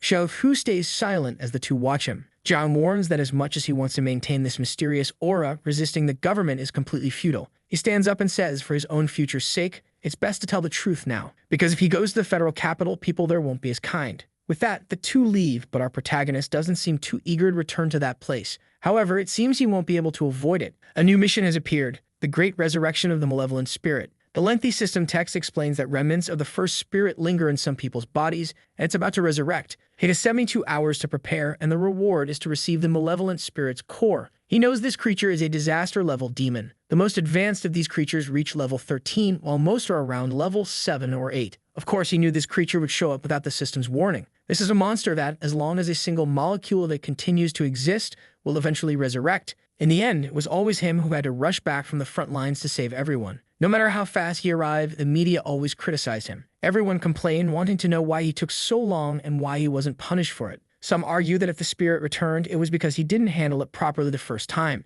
If countless people died because of this creature, they said he shouldn't apologize. He had to present himself to the public, apologizing again in that life. But now, living as a monster, things are entirely different. The masked lord who would be judged in the future no longer exists, having abandoned his powers. And if now countless people die, that no longer concerns him. The scene shifts to Arthur, who asks Jang what he thinks of the boy. Jang replies that he retired from the front lines long ago, so he has no idea what he's talking about. But one thing's certain. In all his time there, he's never seen a young person with such power. Judging by the marks on the Kaijian building, he possesses incredible speed and terrifying strength. Even the sword he used seems strange. He's definitely not a one-specialty hunter. He likely has multiple professions. Arthur asks if this is what people call a genius. Normally, most hunters cap at level 6, but this guy killed level 6 fighters and is still young. Jiang says maybe he is a genius, but a foolish one, having thrown his life away for the idiots at Kaijian. The man agrees, mentioning that this union even put the masked lord on trial, so they can't put anything past them. Compared to that, they wouldn't hesitate for a second to end this genius boy's life. The scene then shifts to the capital city of Xing.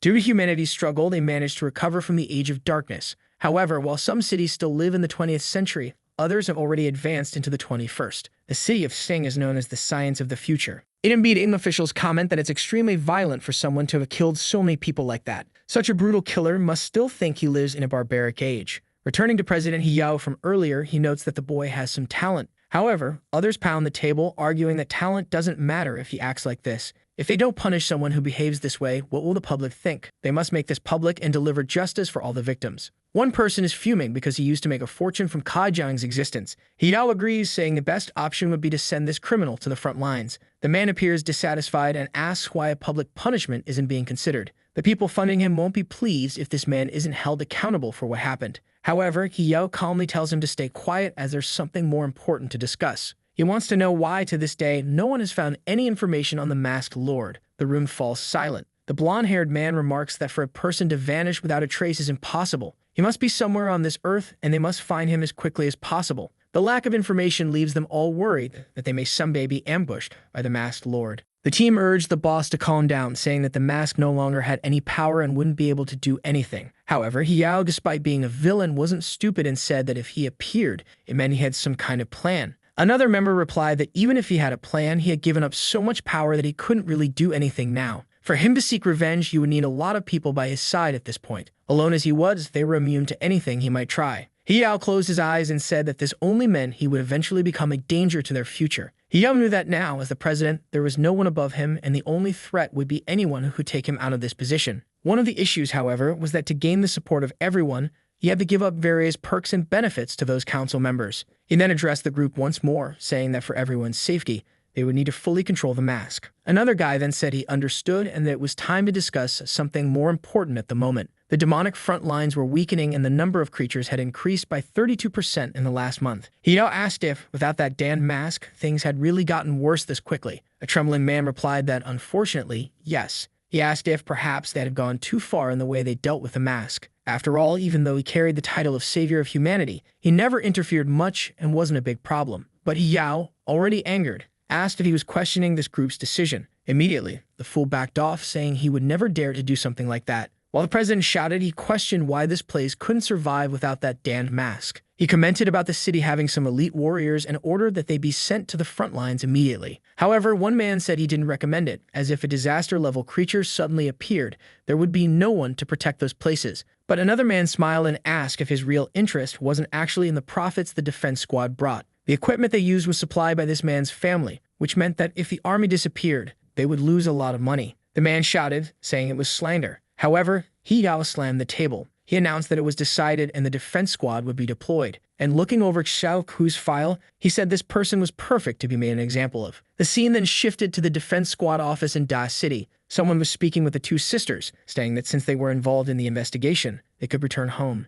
However, in the future, it might be called as witnesses in court. Kun and Liu asked what they would testify about, The woman replied that it would be to testify against this heinous criminal who caused that disaster. But Chen Liu asked why he was being treated that way, as those who deserved such punishment were that group of trash. Yes, choosing her words carefully, the army woman said that nonetheless he had killed a dozen people, so murder was wrong no matter what. However, Chen Liu insisted and asked if the people he killed were model citizens. She knew very well that they were a bunch of garbage who had ruined countless lives. It was then that Zhang appeared and said that she was right, and indeed, those people had destroyed countless families. He said they all deserved death, and even the military woman was shocked. Chen Liu made a face and Zhang approached, warning her that although they deserved death, they needed to be judged first. She then pressed, asking why they were not judged and had turned her life into darkness. The commander replies that even something that shines brightly can't always dispel all shadows. She then asks if he's saying that resisting is futile. Zhang stares at her for a second and says that actually trying to resist alone is futile. She grips the chair and says that if even resisting is wrong, then the very existence of that whole world is wrong. Stixie is there beside her, just thinking that although she's experienced injustice countless times, she'd never have the courage to say something like that in front of the captain. At this point, her sister says it's better for them to go home, and Stixie just agrees.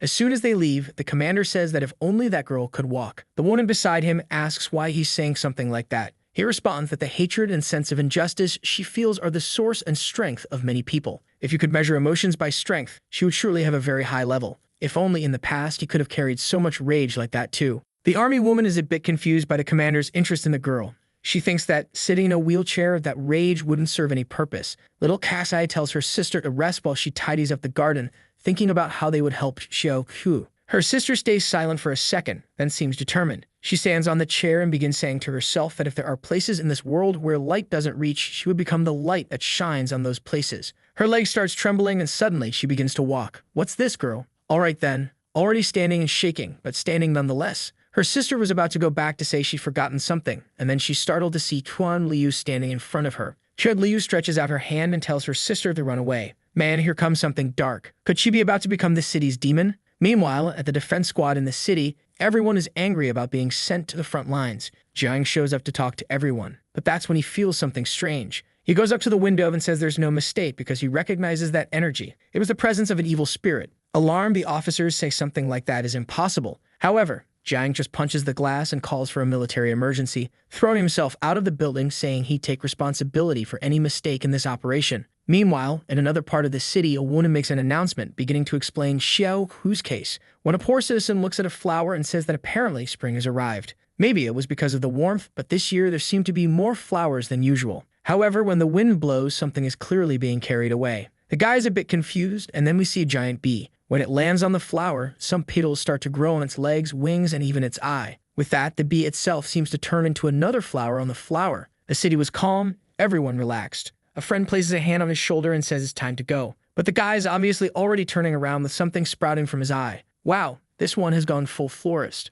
Already frightened, another person yells that the monster has appeared. However, the other one has also turned into a cluster of petals. This thing is pretty accurate. The petals fly, and a girl places her hands out, saying all of this is too beautiful. Another explosion of flowers. In a second, there's a creature made of a bunch of petals. A half-plant person walking around. A confident fool, all excited, says not to panic, that he'll take care of it. When they draw side characters with that dumb look, we already know the poor guy is going to die. He readies his attack and strikes straight in the middle of the creature, announcing that a monster showing up here was the same as looking for death. However, the venom touches him and his arm also turns into vegetation. The other hunters nearby quickly realize this creature has some kind of radiation. Judging by the green color, it's the return of the great evil spirit. Some soldiers leap over buildings and wonder what's going on. One of them tells Jiang he doesn't think it's the Great Spirit, since the infected people actually become zombies. However, at the same time, the guy could feel that just like the Great Evil Spirit, this energy had the will to contaminate anything. Jiang says that human flowers would be the right description, but creatures affected by this type of transformation were extremely incomprehensible to humanity. They would try to stop this virus from spreading through the city and at the same time had to be careful not to get infected themselves.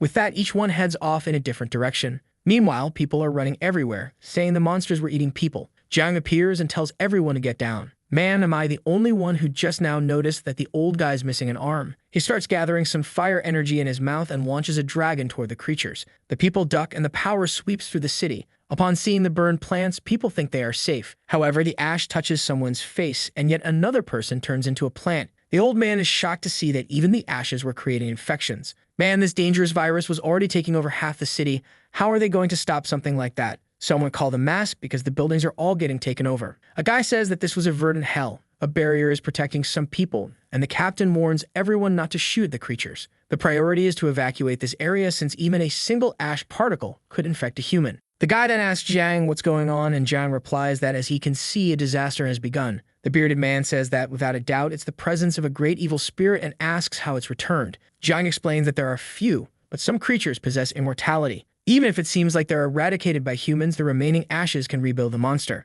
Just like a certain type of jellyfish can revert itself to the stage where it all begins, these creatures do the same. He adds that he knows Arthur might not know about this since it was only recently discovered that some creatures have this trait of immortality. However, of course, if a creature like this were completely obliterated, it would finally cease to exist. Seeing how this creature is affecting the city, he's sure it's some kind of radiation created by the evil spirit of the past, as it resembles the power of those gods. Arthur yells, saying he knew this was wrong and that those guys were a bunch of pests. Jiang asks who he's talking about. Arthur explains that after the first creature's attack, Mass ordered them to remove the radiation from everyone. But as soon as he left the city to save money, some guys ignored some of the victims, and this current situation was likely caused by that decision. The commander replies that they can talk about it later, but first he needs to know how far this thing has spread. After that, they would find the spot where this energy is most concentrated and identify who needs to be eliminated. Arthur asks why he's talking about this, since there's no way he can handle this creature alone. Jiang responds that he can't sense any creature above level 10. Even though the monster is strong, it's still in its infancy, so he needs to kill it before it grows stronger. Arthur hesitates for a second and tells him to be careful not to get contaminated by the radiation. He's going to contact the team now to send the information Jiang requested. Meanwhile,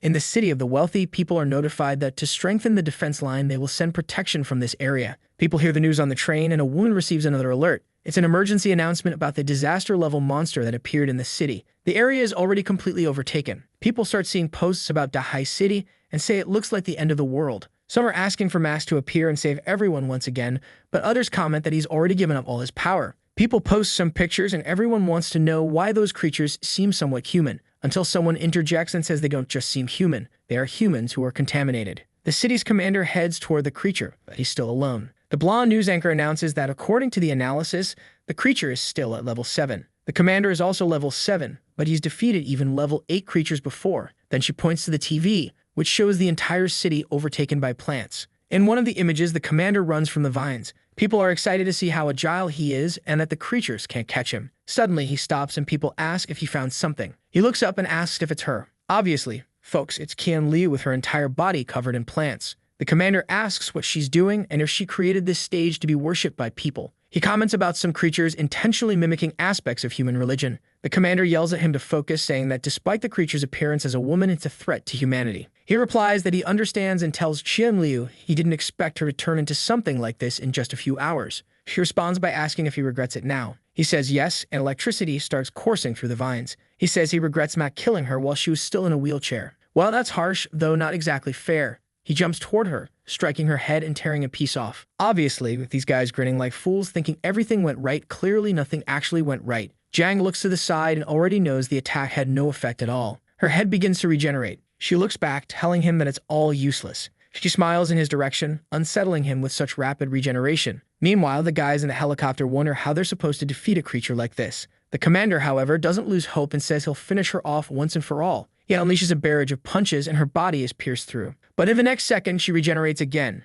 She asks if the light that shines on darkness can only do so much. He seems to feel something and suddenly tries to retreat. As he falls onto a building, he says he oddly felt an enormous threat. Behind him, however, someone asks if he left faster than he's arriving. He tries to move again, wondering why it feels like she's faster than him. Man, she's really fast. She was already behind him asking the same dark question. She says that at this rate, the people he needs to save would die long before he arrives. Jiang keeps trying to escape through the city while the guys in the helicopter are completely baffled. It's not that she's physically faster than him. She can actually swap places with any plant. Arthur slams the table and tells the commander to come back because he has no chance of defeating her. If they couldn't eliminate Arthur in that place, she wouldn't die, so this fight made no sense. During the fight, Jiang asks the girl if she thought he could escape from that place. He takes off his jacket, places it on the ground, adjusts his metal, and smiles. Qian Liu says she's smart enough to realize he won't be able to escape from there, but he looks like a beast struggling to stay alive. Man, another arm appeared. No wonder I only noticed it then. He really does seem to have two,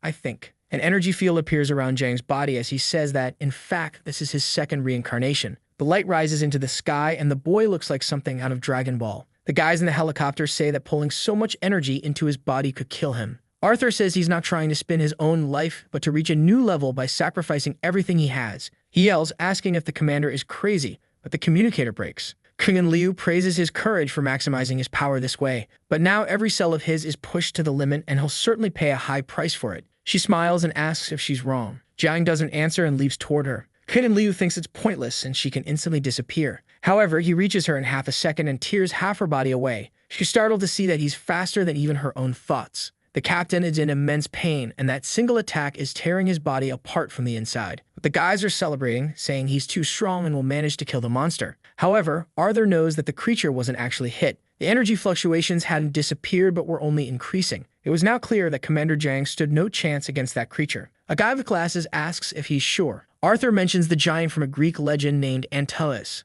a mythical being who would never be defeated as long as his feet were on the ground. This mutated creature was like a version of that legend. As long as it was in the city overrun by plants, it was impossible to defeat her. Realizing there were thousands of vines there, the team feels utterly hopeless, until one of them gasps and says the energy level was increasing extremely quickly. In the blink of an eye, and had become a level 9 disaster. Dai City had come to its end. Krenin Liu says it's unbelievable that a human hunter burned his life away like that. Occasionally, she'd also dreamed of becoming such a powerful fighter that she could destroy everything before her. But even with all that power, he hadn't extinguished the darkness plaguing the city. She doesn't understand why he didn't act to save countless lives that have fallen into darkness. She keeps asking why and why again as plants start to grow. Numerous creatures begin to run toward her, and she seems to be absorbing everything. The barrier outside appears to be starting to break, and a soldier warns that they won't last much longer there. Then the plants glance to the side and start running. The soldiers cheer, thinking they're retreating, but one of them warns that this is far from over. He's covered by a shadow, wondering what it is.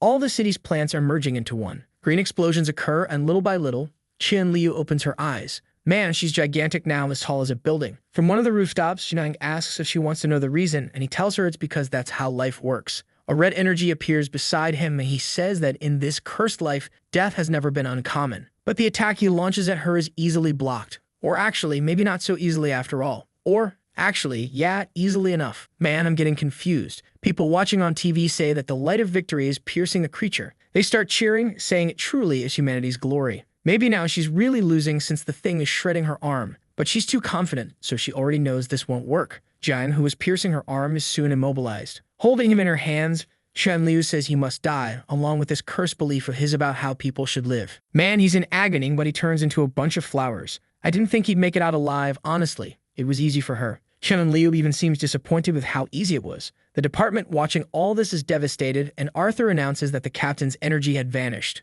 Man, people in the subway should have been looking at their screens. But I think our dear artist could use a lesson in perspective. The mother tells her daughter not to watch, but the girl says it was beautiful seeing the old man turn into a bunch of flowers. However, the rest of the people already know that this might mean the end of Da City, especially considering that the person who always saved them in these situations has now disappeared. The fools who were all against him now want the boy back, right? In the live chat, people are saying that the federal government will surely send an incredible hunter. It's impossible they won't. Now in the comments, everyone's already saying they shouldn't have done that to Mask. In the prison, they're also announcing the attack and that the city will be evacuated. In one of the rooms, our dear Xiao Q is listening to all this. Back with President He Yao, who slams the table, saying it's a bunch of useless people. The damn fools who always claimed they'd sacrifice themselves for the country are now running from this creature. The people seem to say nothing in response, and he asks if they've forgotten human glory. If no one fights to stop that thing, there's no way this world will continue. One of them then replies that maybe the biggest mistake was what they did to Mask. Hiyao is taken aback and slams the table again, until one of them mentions the nuclear plan, which would be the only way to save Da City. Obviously, the problem is that pollution and radiation would be terrible for that place. Others, in desperation, tell the president that this is surely the best decision at this moment to save humanity. He needn't worry because all the survivors would praise this decision that saved the entire world. Hiyao finds himself in a situation where he can't say no, until one of them reports that it looks like something is heading towards the battlefield. The president wants to know it's a hunter and what they're doing there. The guy explains that it appears to have a human shape, but is actually a monster. The prison had its roof destroyed. Obviously, what passed through there was a creature that left everyone scared. Trembling, the guy only said he escaped. Back in the city, soldiers were still trying to evacuate the area. They already knew Commander Jiang was dead and that the plants were coming back. Desperately, they began fleeing, saying they weren't going to die here for nothing. Others wanted to stay, saying that if they ran, the entire city would be destroyed. As the plants were advancing, he said he would risk everything. He strikes the first one right in the core, but immobilizes the lance, and he's yet another fool who gets devoured. Another one calls out to the squad leader and prepares an attack, saying he'd give it his all too. But that's when something passes by him. A sequence of slashes begins to cut through the vines. He falls to the ground, and the leader helps him up. Terrified, he says they might be saved. Xian Liu is still standing there, and the guys in the helicopter are about to flee. But the cameraman says to wait. He's seeing a reinforcement approaching. Something is crossing the city extremely fast. Everyone gets excited, saying they knew the government wouldn't give up on this city so easily. Others are still complaining that if this reinforcement had arrived, Commander Jiang wouldn't have died. They watch an attack, commenting on the insane strength of this hero. But it's not a hero, folks, it's a monstrous figure. Obviously, our protagonist was motivated, especially because the mission was to finish off this spirit. But even he is confused, as this creature's energy feels very different this time. The last one represented death and decay. However, this monster seems to represent life and vitality. He can sense that there is no sadness, only the will to grow with everyone. This creature didn't make others suffer, but instead made them reborn in a life of joy, albeit in a corrupted way. And that's why he doesn't care what it is. He needs to obtain the core of the evil spirit to face those damned gods of the void, and whatever it takes, he will kill it. Xian Liu closes her eyes and says it's terrible to live in this polluted world, so everyone should join her. They would be blessed with a world free from sadness, pain, and suffering. She now feels that she's no longer just herself, but connected to all those flowers. Anyone who assimilates with all this becomes something wonderful, regardless of their past status. Then she smiles, saying that soon more people suffering would join them and free themselves from this world. But she notices part of her consciousness is disappearing. She quickly wonders what's happening in the south, causing so many to vanish. She wants to know who the damn person causing all this is, and looking around, she sees our dear monster approaching. Xiao Qiu recognizes her and says he never imagined it would be her. He keeps slashing and begins climbing the vines. Xian Liu doesn't understand why he hasn't assimilated or why he lacks human energy. His blade is already on her arm as she comes in with a deadly mosquito slap. However, he throws himself towards her hand and slices through it as well. All in Captain Levi style from Attack on Titan, he continues climbing. But then she starts summoning creatures directly from her shoulder that head towards him. She prepares a green laser that explodes in front of him. Others begin appearing from behind, also exploding. However, he manages to be faster than the explosions and slowly dodges them. The people in the helicopter are excited, saying he's fast enough, and maybe they actually have a chance. Meanwhile, the hunters were watching the fight. They started to suspect that it was impossible for a monster to have so much battle intuition, so maybe it was a hunter in the appearance of one. It was clear how he risked himself by mere millimeters as he got close to each explosion. To act at that level, someone not only needed to be fast, but to have a deep understanding of battle. The reason humans often defeated creatures was because they were much more intelligent. However, this humanoid creature was using techniques like a level 9 hunter. It could only be a human with the appearance of a monster. Because if this really were a monster, it would be impossible for humanity to survive. Our guy was already close to Xian Liu's face. Wings appeared on his back and he launched himself into the attack. Xian Liu was shocked as he went for the strike. But those humans just criticize and wonder why he didn't just fly out instead of dodging everything. However, another person smiled, saying that this was actually the great element of surprise and she would never see it coming. He goes in for the attack and sends out a blood slash. Man, he hit her head squarely. The cameraman cheers, saying that finally someone managed to slice her head off. The creatures running on the ground suddenly freeze. Excitedly, the guy says that them stopping might represent victory. But they look at each other, repeatedly asking who he is. Her head starts to regenerate as Xian Liu asks once again who he is and why the flying crow sword is in his hands. Xiao Qiu says nothing in response. She says that seeing he's also a monster, they don't need to fight. He should just connect his power to everyone around them. Together, it could change all the corruption that plagues this dark world. She reveals the core of the demonic spirit to him, something that could only be used with the approval of the Great Spirit. Xiao Hu is confused since she's offering him the quest reward directly. The girl asks if, like her, he doesn't want to destroy all the filth of this world. Even if they have to search every mountain or the bottom of the sea, they would eliminate and destroy everything evil in this place. And if the darkness never ends, they would eliminate the whole world. And that's why she wants him to join her in building a new place for everyone. The volume of her voice alone makes the helicopter shake. Meanwhile, the cameraman is very worried, as it seems the monsters know each other. Xiao Ku, god of few words, still says nothing and stands there flying. But for him, the idea of protecting humans or working with monsters isn't something he's interested in. The only thing he wants to do is kill all the monsters, even if, in the process, he himself becomes one. He's willing to let the system do whatever it wants with him as long as it grants him more power. Xian Liu closes her eyes and says that if he's there and not speaking, it's because he wants to kill her. So it will be a race to see if he kills her before she destroys this world. Her head bursts once again and is thrown far away. She sends out vines that capture him in midair, pulling him close. Man, she's coming in for the big bite. He deactivates his wings and activates his claws to break free. But he's already about to be bitten. Whoa, man, he almost went straight to the digestive system. Or maybe not, because he came out right at the back of her neck. Xiao Tu says that in his past life he had killed hundreds of giant monsters. He knows the reason they don't die is because the true body needs to be found. If it's not in the middle of the head, then it must be somewhere else. Exactly where you're thinking, man. Right in the middle of the back, obviously, right? Don't tell me you thought of anything else. Please don't. He launches a series of attacks. The vines begin to regenerate and green explosions go off everywhere. And he doesn't stop, man. Slashes here and explosions there. The mask is cracking. What's going on? How many frames will this have? He slashes here and there. The blue core starts to appear. Staying the energy, he knows he's finally found what he needed. His attack pierces through, and he finds the true body. She turns her back and takes the hit squarely. Whoa, I thought there would be a plot twist, but he really stabbed her. She says she never expected he'd make it this far. Xiao pulls out the blade, but he's unfortunately completely out of energy. He was about to fall, but she catches him with a vine. She stares at him and asks what she's going to do. She realizes he seems more attractive than Mask. What's going on here, man? He's a little confused, and she smiles, telling him not to worry. She's already dead, but she's using the last of her energy to heal him. However, her gigantic body is still standing there. The poor cameraman is sure they've lost. Suddenly, the entire helicopter begins to shake, and the whole city trembles. Everyone's lying on the ground, confused. The sky opens, and something passes through the clouds. Man, the guy in the helicopter is a genius, immediately recognizing a nuclear bomb. Apparently, the high-ranking officials had decided to vaporize the city. At the same time, Yao wonders what he has done. Looking up at the sky, Chun Liu says they truly had no heart. Not only were the two of them considered monsters, but the entire city was being sacrificed. But before dying, she was going to make sure everyone saw who the bastards from the Federation were that took down Mask. She re-enters her own body, which begins to close up.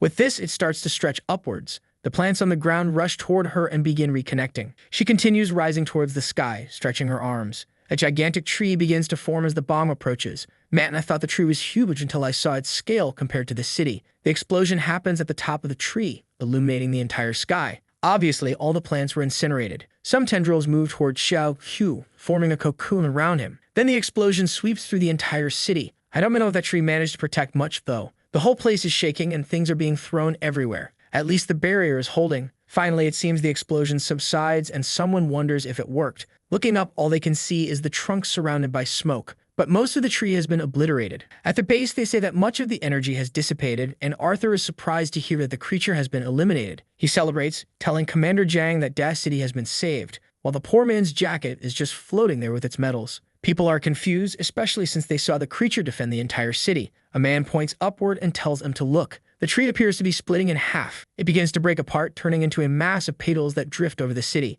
A little girl says it's very beautiful. Her father tells her to be careful or she'll turn into a mutation too. But of course now there's no Qian Liu left to create any more mutations. Behind a rock somewhere else, our boy is holding her body. She opens her eyes and says she never realized how beautiful spring was. But friends, she's on her way to the next life as she fades in Xiao Ku's arms. At least his mission is complete and he will receive the reward. The core of the evil spirit appears in his hands. The item, called the Heart of Great Obscenity, is also Qian Liu's heart. He immediately tells the system to equip the item. At least he's not wasting time, man. He gets right to it. Digital blows appear around his body and he tells it to send him out. With that, he disappears from the scene. With the end of the calamity that was about to befall Da, everyone celebrates. However, as they cheer, "Long live humanity," something bizarre is happening. The humanoid flowers are turning back into humans. The crowd falls silent, watching this happen before their eyes. Soon, everyone begins to realize the truth. The bomb that was sent would only kill a bunch of transformed people. Online, people start discussing how many millions were sacrificed just because they didn't deal with that monster. Or worse yet, they ask why the bomb was sent if the creatures had all stopped moving when it arrived. Another person comments that all of this is because they got rid of Mask, who would have wiped out this problem from the start. In an instant, public opinion is changing completely. However, just like in some countries I've heard about, censorship is strong and the tweets are all being deleted.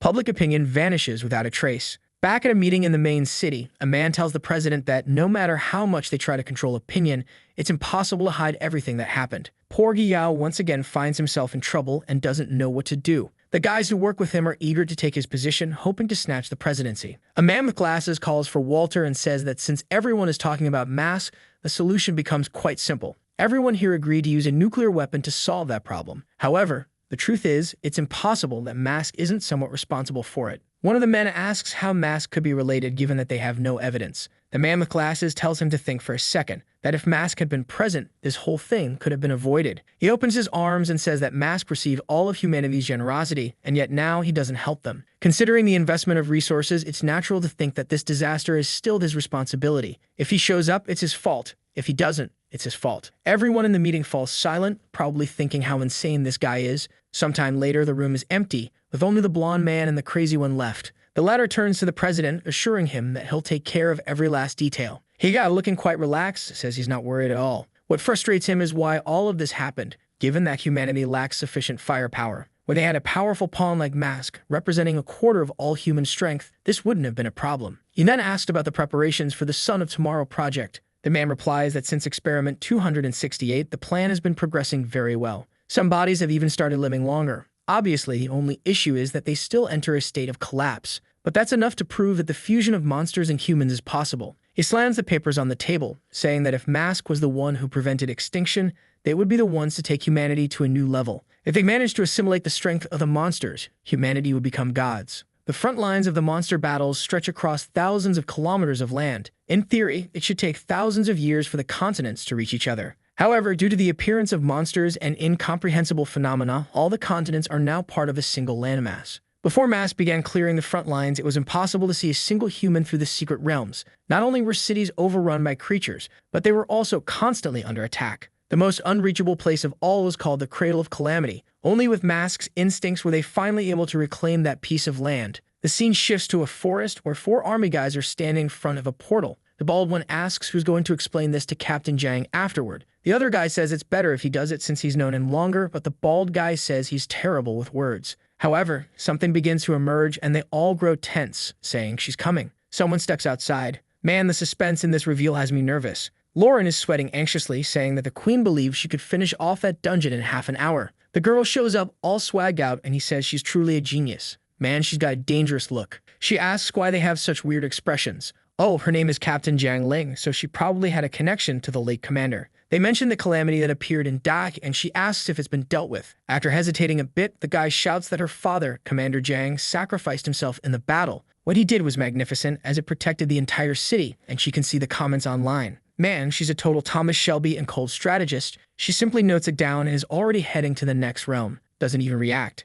The guys are even a bit confused, though they're certain she'll cry when she's alone, or maybe not. Walking through the forest, they wonder if she's really okay. One of them says it's no wonder her name is Icebound. The girl turns and says that if they have so much time to chat, they can head back to the camp. On the front lines, portals form much faster than anywhere else. If no one enters to clear them, eventually creatures start to appear. The commander is already heading into another one, and a guy asks if she wants him to go with her this time. After all, they're not participating in anything with her. They're just a bunch of cheerleaders. But he only asks if he really thinks something that simple would stop her. The poor guy feels embarrassed and says there's no way something like that would happen. With that, she steps toward the portal and disappears. The guys comment that she has the same intimidating aura as a high-level monster. Only someone with such unbreakable has a chance to change humanity's destiny. The dark-haired one says he thinks the captain has fewer emotions than the monsters themselves. Inside the cave, she walks beside a lake. She activates electricity on her lance as she moves forward, but then she's startled. The Murloc fishmen had all been cut down. She wonders which team did this, but can already imagine the protagonist behind it. Like those others before, she examines the wounds and realizes it's the work of a single weapon. She can't believe there's someone else who enters this secret realm alone, just like her. It's then that she senses something and a presence passes by her.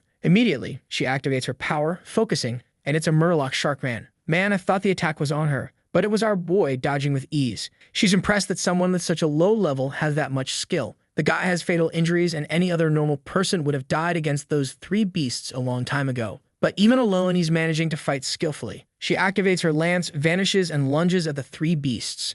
She pierces the first one, while the other 2 surround her. She strikes the next one's neck, and with a flash of light to the head, she slices it cleanly. In a second, the 3 fools fall to the ground. She then turns to the peculiar boy and asks his name and why he's in this secret realm alone. However, she seems to notice something. Like Rock Lee, he's standing but not conscious, and he collapses to the ground. He's out cold, man. That injury on his face really shows that the fight with Hien Liu wasn't easy. This ruthless captain says she thought he was decent, but looks like he'll just be another burden. The little sharks are all trying to leave the water, and here comes a new group of buffed-up creatures. She gets angry, saying this is going to be a hassle. She readies her lance and calls out the monsters. Remembering her father, she says all these damn things deserve to die. Electricity illuminates the entire cave while the guys outside are watching. The bald one comments that she should have been out already since this realm didn't require that much skill. They also talk about what happened in the city and how brave Commander Jiang was. That's when the portal starts to ripple, and they tell each other to stay quiet. Man, she came out carrying our boy. This kid really has a knack for getting involved with the government. The guys ask who he is and if he's some kind of monster. But the scene shifts to a camp on the front lines. There are many camps like this nowadays, and in each of them, at least a quarter of the population is connected to the war. Although the Awakened have mostly assimilated into normal life, there still aren't enough healers. That's why healing work is still done by regular doctors. The doctor says that the injuries this guy has would be fatal, even for a professional, yet he seems to have a sort of healing power that's helping him recover in a way the doctor has never seen before. And who would have thought our girl has an arm like Remendino's? The doctor explains that the boy's injuries are related to radiation, but with his healing ability, he'll soon be back on his feet. Then a blonde man appears, saying there's no need to keep him in the hospital. This is the Supreme Commander of Camp Number 3, known as Liang Zhengyi. John calls him Professor. The scene then shifts to Camp Number 3, where our boy is in the infirmary. On TV, everyone is talking about the disaster that occurred that day, showing images of the soldiers who gave their lives to save the city. Zhengyi comments that the commander died unnecessarily. However, our dear Jiang, whose full name I don't know yet, says nothing. The man continues, saying that for people like them, dying in battle is like coming home. Both of them would have made the same choice as the commander in that situation, so there's no reason to dwell on it. He tells her not to hate herself over it and begins to leave the room. But before going, he tells her to gather some information about the guy sleeping there, since that sword beside him is very intriguing. Man, this sword gives him away wherever he goes. She asks what's so different about the sword and if the professor knows the boy's identity. But being all mysterious, he leaves without answering. She stays there, thoughtful, knowing that for now, all she can do is wait for him to wake up. Oh, he's awake. Not much time passed at all. He's immediately startled to see her standing there. She stares back and grabs her lance. For the first time, she feels threatened by someone. But our boy stays calm and asks her to remove the IV. She asks if he's not curious about where he is. He only asks which military camp it is, and she replies, Number 3. He asks if she was the one who brought him from the secret realm. She says yes and introduces herself as Jiang Ling. Oh, so you're Miss Ling, he replies, introducing himself as Xiao Q, and they both fall silent, staring at each other. On TV, people are starting to say that Mask's disappearance is a clear sign of irresponsibility. A calamity like this happens and he doesn't show up even after receiving so many resources from humanity. Ling seems amused, saying that the anxiety they're showing makes it clear that someone's in trouble. For her, it's surreal how competent Mask was, since when he was around there was no problem or threat, and when he's not, they just claim everything is his responsibility. She then tells our boy that although she doesn't know his identity, he's safe here as long as he doesn't do anything against the camp. Otherwise, she'd be forced to break a few of his bones. Boldly, he says she wouldn't be able to do that, leaving her confused. He repeats that she couldn't break his bones because she wouldn't be able to beat him. She grits her teeth but says fine, and she'll just move up the date for when she gets to fight him. Then she says she can't stay there anymore since she has to go clear the next secret realm. I'm still impressed when I see that combination of biceps and a slender frame. As soon as she leaves the room, the guys ask why the commander wanted to bring this man to this place. They keep asking which team he's from and why he was alone in that secret realm. The bald guy wants to know his name, and she just says, Xiao Ku. The guys say the name sounds familiar, like they might have seen it on TV, but they can tell that the captain seems unusually irritated today. Just then, our boy steps out of the room, and they take a look at him. They ask if he's okay and where he's going. He replies that he's heading to a secret realm, and the guys ask if he's lost his mind. Xiao Ku's heart is beginning to assimilate with the core he consumed, and now he feels his body demanding the life force of others. He needs to kill monsters to absorb their vital power and start healing his wounds. One guy tells him to wait, saying he can't enter a secret realm without a team. But another voice tells them to let him go, as one less secret realm benefits everyone. It's the Supreme Commander who steps in front of everyone. He always has that smug look like he just passed gas. One of the guys says the boy can't break the rules, but the commander just says that rules are meant to serve people, not the other way around. As the Supreme Commander of this camp, he gives this order and asks if anyone disagrees. Of course, the guys are spineless and immediately say, no, sir. He then looks at our boy again with that smug expression. The chief orders half of the group to accompany the boy and the other half to go with Jiang Ling. Now she's all geared up in her swag, ready for action. The guys approach and say they finally found her. She asks where the others are, and they explain that the boy already went to another realm, and the commander sent 2 along with him. She's shocked that he's crazy enough to go straight into a secret realm as soon as he woke up. The guy responds that he's definitely arrogant, while Ling stays silent. She tells them not to worry, maybe he has his own reasons. From afar, someone asks if the guy is really that strong. Meanwhile, with Xiao Ku's team, the guys are talking about a bunch of wars and the commander's sacrifice, asking if he's strong. So much chatter. The king, a few words, only says he has no connection to any of it. The blonde guy with a beard says he thought he somehow knew the Supreme Commander. Xiao Q asks why he's the so-called Supreme Commander,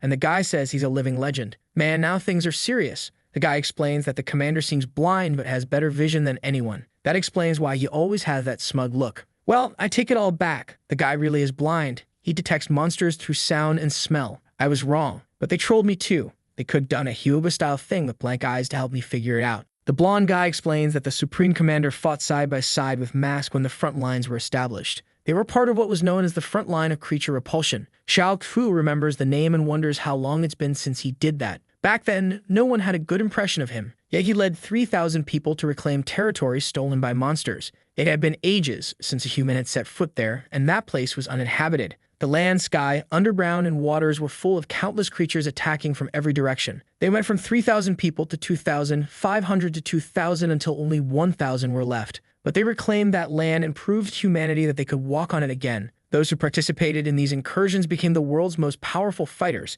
and with this new strength, humanity claimed new territories from monsters and began to be reborn. Now standing in front of the portal, the guys say they don't know his identity, which is why they're coming along. They wanted to help, but Xiao Fu questions what they're talking about. He tells them it won't be necessary since he's fine on his own. Man, these poor guys really are just chauffeurs going back and forth. Once inside, he takes a deep breath, feeling relaxed. For him, there's no better smell than that of the secret realm full of monsters because that's where he loses control and starts killing everything. The first creatures to appear are the antenna wolves, and Xiao Qiu calmly approaches them. He says that 3 minutes is the maximum time he can maintain his monster form since his body is far from fully recovered. But that's more than enough. He disappears in a blur and slices through all the creatures. As usual, the little critters are all sliced up and fall lifeless to the ground. They dissolve, turning into life energy fragments and begin flowing toward him. Now, with the heart of obscenity he absorbed, he can extract life from any creature, and the best part is that this extracted life starts to heal his body. Outside, the guys wonder when they should go in to check if he's okay. Another guy replies that he'll be a while since he's probably just wandering around the forest, avoiding monsters. The bald guy says he's sure the poor kid must be dying to come back and ask for help. That's when he steps out of the portal. The blonde guy is startled, not because he thinks Xiao Hu won, but because he's impressed that he managed to escape. However, the bald guy asks the important question. Did he take down the boss? Xiao Hu replies yes, though he's a bit confused as it was so easy that he's not sure if it was really the boss. He grabs some items and says that this is what was on the strongest creature and should be enough to make some arrows. The guys tell him it took 17 minutes, which means he was faster than Captain Jiang. The bald one says her record was 30 minutes, so he nearly did it in half the time. Startled, the blonde guy says that arbitrarily speaking, he'd be at least twice as strong as Ling, and Xiao Fu just walks away, saying it's time to head to the next realm. In the next scene, he's already leaving, saying he's off to the next one. Again and again. Sometime later, someone spots a footprint on the ground and says someone else has already cleared this portal. The guy next to him says the footprints seem fresh, so it must have been the same group as before. The other asks if this is the 4th or 5th gate already. The guy wonders if it might be Xiao Fu, who's gone all hunting again. But he says it's impossible for a group like that to clear them so quickly. Surely the real possibility is a team from another military camp coming to steal the resources from this place. Ling, however, just says that's good since they have people to help, and it's time to go back. But in truth, she's angry, wanting to know who had the audacity to do this. When a team returned to the camp, they had to register what they'd received. Depending on what they brought back, they could request various rewards and even one-on-one lessons with the Supreme Commander. When she arrives, she sees our boy with the guy at the counter asking if he really cleared 17 secret realms. The bald guy shows the sheet, saying to check it. These areas' energy had disappeared. The guy admits they do seem to be finished, but finds it hard to believe it was only them. The bald guy throws a bag full of items onto the table, asking if that proves anything. Embarrassed, the guy with glasses says it's not that he suspected them, it's just strange that someone could clear so many secret realms in a single day. The bald guy, now a fan, says Xiao Ku was recommended by the Supreme Commander himself. The guy hands over the sheet for a secret realm near Camp Number 1, saying the 2 teams had already died trying to go there. Since they were so strong, maybe they could handle it. Xiao Ku takes the sheet and says he accepts the request. The bald guy can't stop praising him, saying he's even stronger than Jiang Ling. Of course, the guy at the counter coughs and tells him to take a look behind him. Man, he better run. She's got those strong arms. The bald guy, feeling awkward, says he's just saying this stuff to keep Xiao Ku motivated. Then another guy grabs the sheet and points out that the areas listed are exactly where they went and found nothing. Jiang Ling asks Xiao Qiu if it was him, and he confirms it. She says now she understands why he was so confident even when he was unconscious in bed. Our boy is starting to wonder why it seems this woman has something against him. She then says she heard about the request for this dangerous place and also wants to accept the challenge. She wants to see which of them can kill the boss first. With that, her group leaves. The bald guy congratulates Xiao Qiu, saying he revived the captain's competitive spirit. Xiao Qiu looks at the sheet and says he now understands why the system wanted him to come here. He has vivid memories of the incident that happened around this time in his past life. He's silent, and the blonde guy seems to notice something, that face and that blade. He finally knows where he's seen someone like him before. The scene shifts to the main office of base number 3. The blonde guy tells the commander that it's exactly as he heard. The commander responds that it's unlikely a convicted killer from Das City would be in that place. However, the blonde guy insists, saying he observed him all day and is sure that his fighting style matches that of the condemned assassin. He has no idea how the guy ended up there, but he's certain it's the person they've been looking for. The chief responds that he understands and will observe how he acts alongside Miss Jiang tomorrow. For some strange reason, the blonde guy wants our boy to be guilty. This way he can report him and come out as the one who protected the base. But honestly, I think they wouldn't make it out alive. Sometime later, the scene shifts to the front of the portal. Everyone is begging Jiang Ling to let them go with her since it's so dangerous this time. She knows they're worried since 2 teams have disappeared there, but as always, just like our boy, she ignores them and starts walking. Or not. Look at how humble she is. She looked back and told them to follow, but she warned them that the competition was between her and Xiao Qiu, so no one should interfere. The blonde guy with the beard is there, confused since the commander said he'd show up, but he hasn't arrived yet. It's a shame, but he can't wait as he also has to observe this. The group finds themselves in front of a massive tunnel. One of the guys raises his hand, noting that the temperature is normal, the humidity is stable, and there's nothing toxic in the air. But they quickly realize the place feels strangely cramped. If they got surrounded by creatures here, they wouldn't stand a chance to escape. A breeze then comes from the end of the tunnel, and everyone stares. The loudmouth mentions something, and now the creatures are coming. People start questioning why it feels like there are so many eyes coming toward them. Emerging from the shadows is a pile of crocodiles stacked on top of each other. Jiang Ling steps forward and readies her lance. The crocodiles charge, but she simply extends her arm and activates a lightning spell. An electric laser shoots forward, filling the tunnel with smoke. Once it clears, the tunnel is clean. The bald guy is impressed, saying that with one attack, she wiped out everything they were afraid of. She tells them to hurry up, and the bald guy tells our boy to be careful because this time the captain isn't holding back. But Xiao Fu doesn't even know why he's competing this way, finding it all rather foolish. They continue down the tunnel, and after a while, someone comments that they've been walking for 10 minutes without seeing anything. Then Jiang Ling stops once more. She says they passed the region where the 2 teams lost contact. However, they still haven't found any bodies in this place. A guy suggests that if they lost to those crocodiles, they might have been devoured or perhaps wiped out by an attack like hers that left nothing behind. Then someone asks if they heard that. He's pressing his ear to the wall, and people ask if he's gone mad. But here comes something else. The tunnel starts shaking and a gust of wind blows. This time, what appears is a massive alligator 2.0 running toward them, so big that it barely fits in the tunnel. Jiang Ling wonders why they seem so scared. Maybe that monster has some innate ability that creates intimidation. Too bad for it, though, because a pathetic trick like that isn't going to work on her. Meanwhile, Xiao Qiu is just preparing his sword. He strikes the ground, and that's the end of the chapter. Man, don't do this to me. Jiang Ling's attack goes straight for the big mouth. She pierces through, looking back as our boy plants his sword in the ground. He keeps pressing into the floor and pulls the sword out. Suddenly, the ground beneath the alligator starts to shake, and it falls dead. He briefly thinks it's a shame, as if he were alone, he'd be absorbing these creatures. Wait a minute, I just realized. He killed the one below, and she killed the one above. So there were 2? I'm just as stunned as those guys who fell backward in disbelief that there was one underground too. Jiang Ling then asks him how he knew there was a creature below if none of them felt any tremors,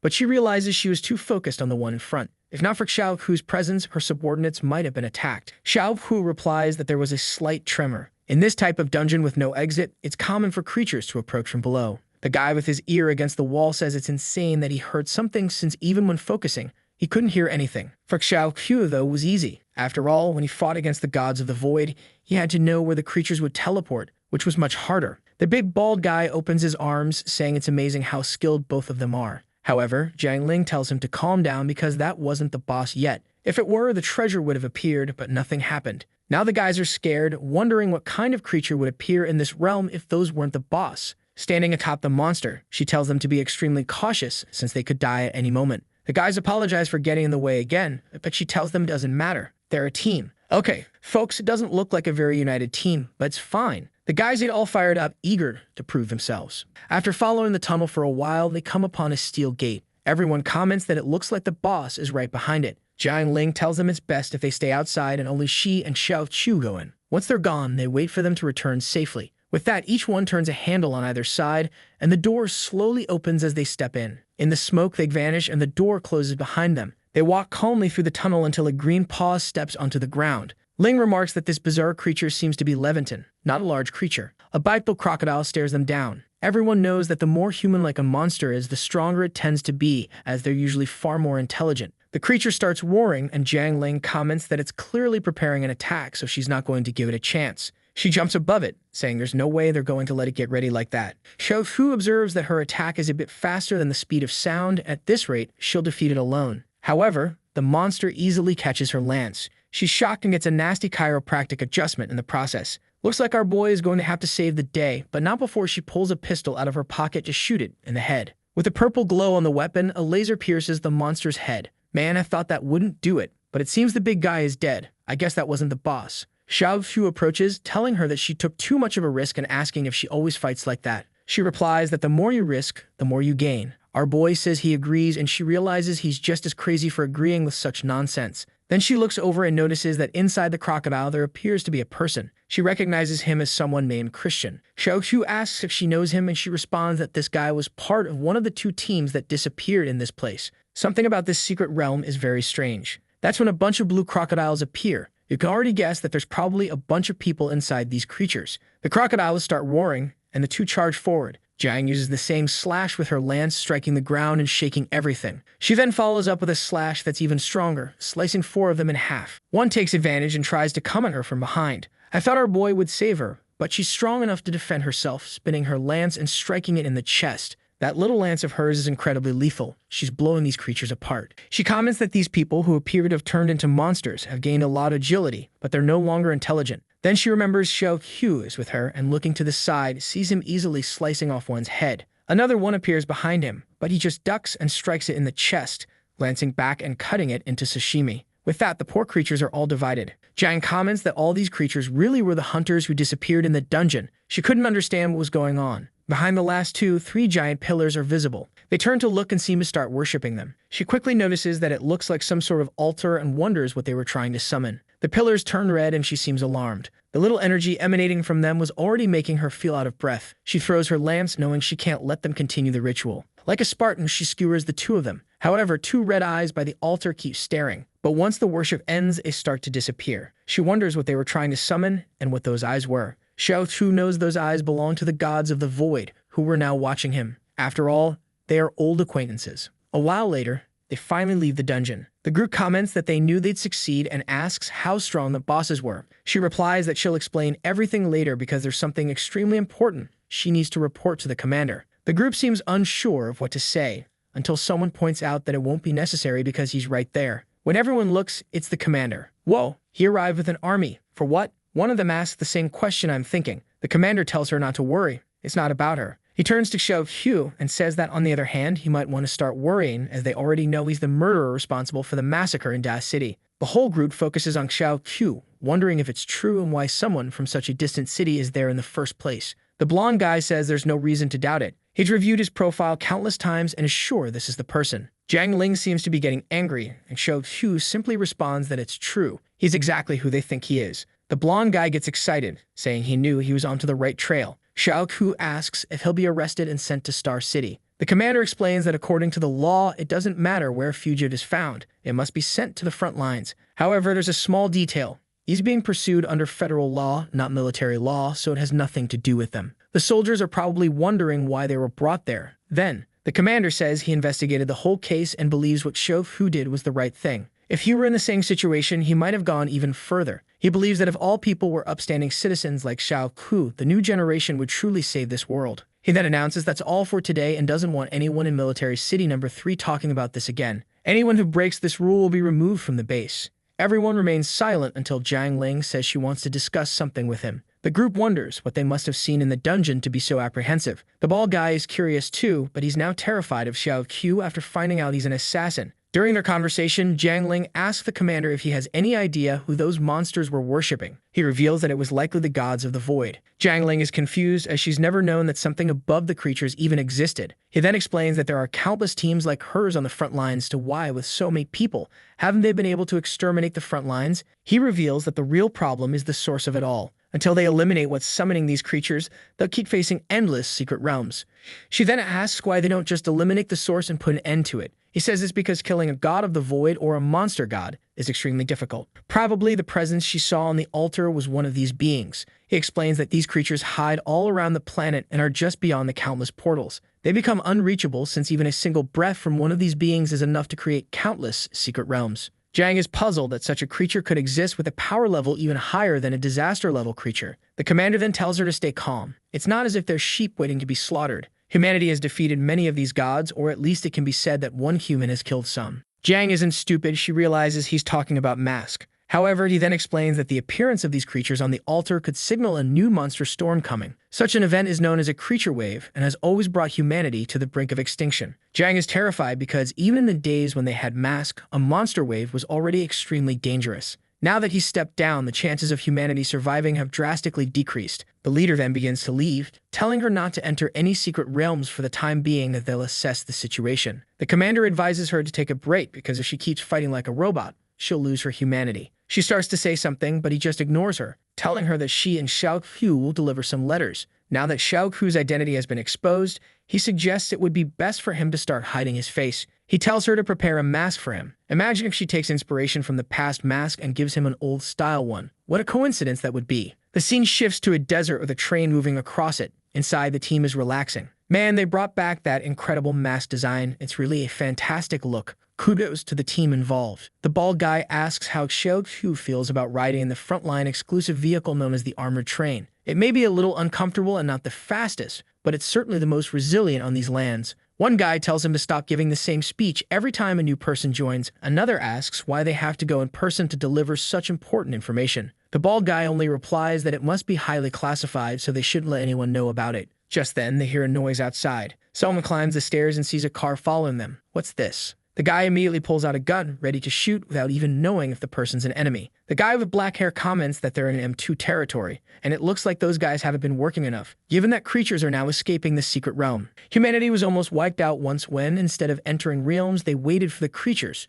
to emerge from them. The people in the car keep accelerating until one of them pulls out a bow and starts firing. That clears things up. I was confused about why he was shooting arrows until I realized he was aiming at the wolves behind them. They could have shown the wolves earlier to avoid confusing me. The archer says he's already killed over 30 of these creatures, yet they keep coming. The problem now is that he's out of arrows. Instead of moving away, he stays there, trying to find a non-existent arrow. Naturally, a huge wolf comes in for a bite, but a fire bullet slices through the air, exploding the beast midair. The people in the car cheer, realizing reinforcements have arrived. At least they're next to the armored train. How did they miss spotting a giant train beside them? Anyway, the folks on the train continue firing. They even puncture the poor car's tire. Things get chaotic as it skids. Suddenly, a gigantic harpy swoops down in front of them, but it doesn't last long and is killed almost immediately. The car overturns, the creature is dead, and the poor souls are crawling out. Only then do they realize they weren't under attack. They were being saved. The train keeps approaching, and the protagonist group starts moving toward the men.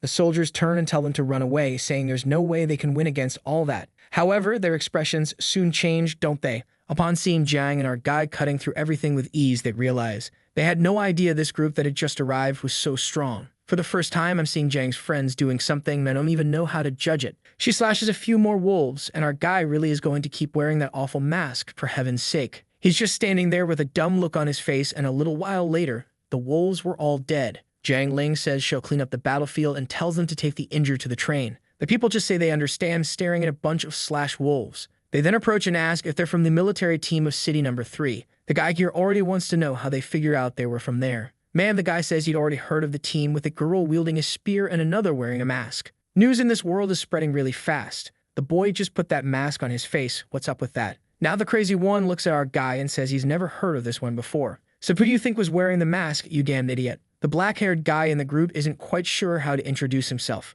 The bald guy just interrupts and says his name is Xiao Q, a new, pretty strong member. The one with a scar on his face says he hadn't heard that name before. However, it seems he's going to be as famous as the leader. The group then asks what happened, that they're being chased by so many monsters. They explain that they were exploring a secret realm when suddenly, an unusual number of monsters appeared. It thinks it's the fault of the office people who don't notify them about things in time. The seal on that place had already been broken for a while, but no one had noticed. Jiang asks what's going on with all these realm seals breaking. The guy explains that strangely, many realms are appearing at their base, so they can't keep up with them all. The plan was to try to manage for a while, but it clearly isn't working out very well. Jiang Ling starts wondering if this is related to the monster wave that's coming. She then says it's better for them to head to the military city right away. The scene doesn't change to that square, man. This little city is compact. At the top, a guy with binoculars watches and says he saw some teams leaving there, but no one was coming back. Of the 30 teams that went out to hunt, 3 came back today and 7 returned yesterday. So where had all the rest ended up? The guy says that all these realms opening up are making them work more. And maybe even they, the ones on watch, will have to get involved in this. Then the blonde seems to spot something. The desert train approaching. The guy then tells him not to worry anymore because they'll have to welcome these people from another city. The procedure was to show the flags to stop the train for a few security measures. However, something unexpected happened. The train didn't break, man, it crashed right through the entire wall. An explosion happens, smoke rises, and the people approach to understand what's going on. The top hatch of the train opens and someone comes out. Or actually, it looks like they were thrown out, doesn't it? Because a heap fell to the ground. The guys recognize it as a hunter, and something comes out from inside that thing. Whoa, man. I thought it was our guy's train and our boy was going to be transformed, but there's a giant golden beetle in there. What's going on? And the worst part is, more bugs start pouring out of the train. Kid, look at the size of these bugs. Imagine the fear that would give you. Run for it. Man, this guy has good aim. Clearly, he's got 3 targets and he's aiming right in the middle. A legend. But, well, if you're dead, you gotta hit the creatures, not shoot up into the air. In 10 seconds, the base was already in chaos. The entire place was being overrun by the creatures. And that monster, standing there like a total Giga Chad, was coordinating his army. I like that they put a speech bubble with a sound effect. You can totally understand what he's saying. Now it's clear. That was a different train. And back on ours, the guy asks Jiang if she's really sure the monsters are going to attack the city. He says it's impossible because monsters don't have intelligence, and even if they did attack in an organized way, there's a Class 7 hunter in that place. She just looks away and says she hopes he's right. However, she knows that if it really is a monster wave, a level 7 hunter can't stop it. Even a level 9 wouldn't be unlikely to die in a situation like this.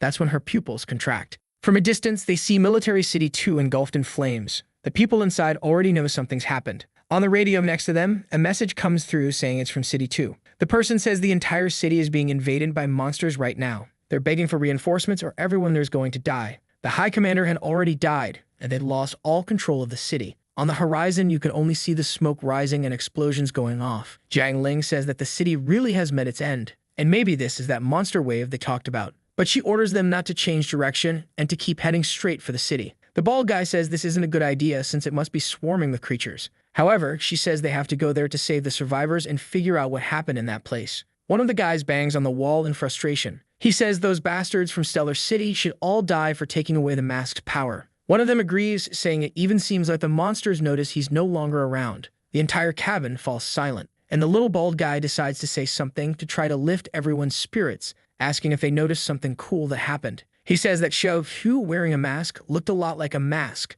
Not only the body, but also the height was identical. Come on, what a coincidence. Isn't that weird? It's almost like there.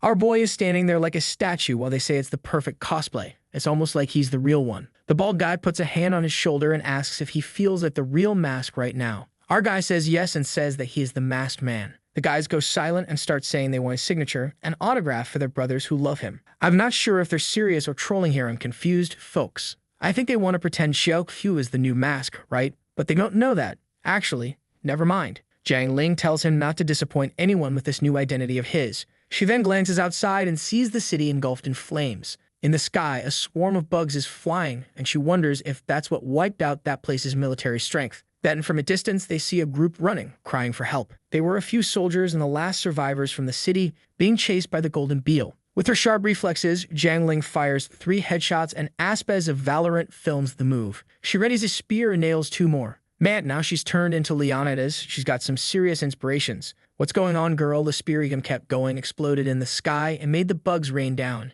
She's fierce. Now the rest of the creatures even ran away, and I would too if I were a bug. No way I'm dying like that. The people who were exhausted from running managed to reach the group. They thank them for the rescue, and she immediately asks what the situation is like in that place. A bearded soldier explains that it's completely destroyed and asks if they're really planning to return to base M2. He says that if that's the plan, she should think twice because the place is completely overrun by monsters, and there are no survivors left. The creature that killed the leader was a 2-meter-tall humanoid insect that took him down effortlessly. He goes up to Jiang Ling and begs her to spare her own life or she'll just die in vain there. She stays silent for a moment. Then she raises her spear toward him. They ask what she thinks she's doing, but she warns that those people were condemned criminals who had escaped. Apparently it's true because the fools look completely scared. However, the bald guy says that doesn't matter now. They need to focus on surviving. But Jiang warns them that these guys had killed the hunters protecting the civilians. The weapons they were using shouldn't be in the hands of these people, but rather in those of other hunters. Additionally, one of them had a bullet wound on his ear, proving he had fought against people, not monsters.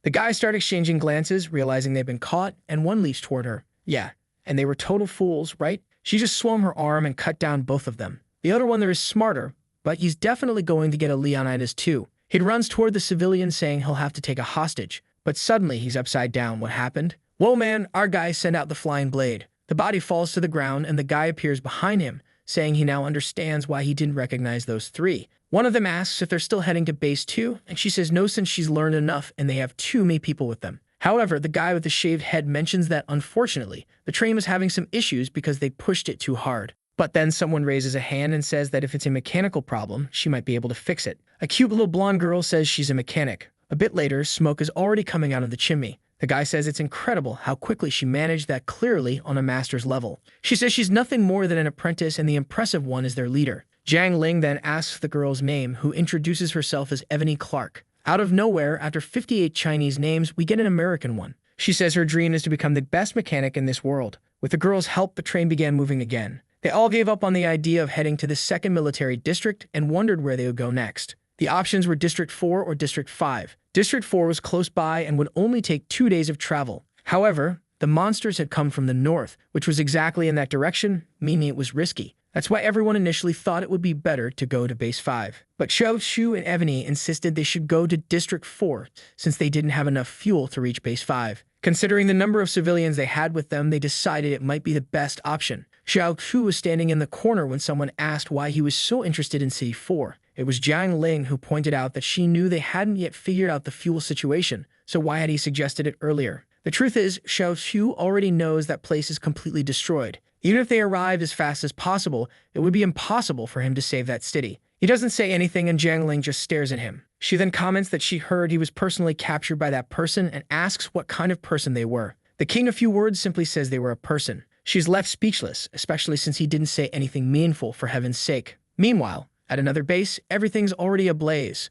A guy is being eaten by some bugs as they destroy everything. Then one of them is cut down in midair. Whoa man, I thought a hero appeared. But it turns out it was actually a villain, calmly reading his little newspaper. He seems to be studying the sun and the moon. Then he gets up and looks to the side, spotting train. He quickly realizes there are humans in that area. He prepares himself and flies in that direction, calling his entire army. In the train, a bunch of civilians are there, all terrified. A short-haired guy appears and tells them to relax since they're on the outskirts, and no creature would notice them there. Looking out the window, he says that black smoke makes him wonder how much has already been destroyed in that place. The people look downcast until one of them says that wasn't smoke. It was actually the enemy's army approaching. As soon as the bald guy goes to talk to Ling, she says she understands. If that creature was the one who killed the level 7 guy at the base, she isn't sure if she can even survive, let alone save anyone else. Man, the beast has such sharp vision that it's seeing her face in full HD from up close, and it immediately orders its army to exterminate the humans. Oh my friend, but your creature dies. You grab it in the air and rip off its little leg. I don't get it at all.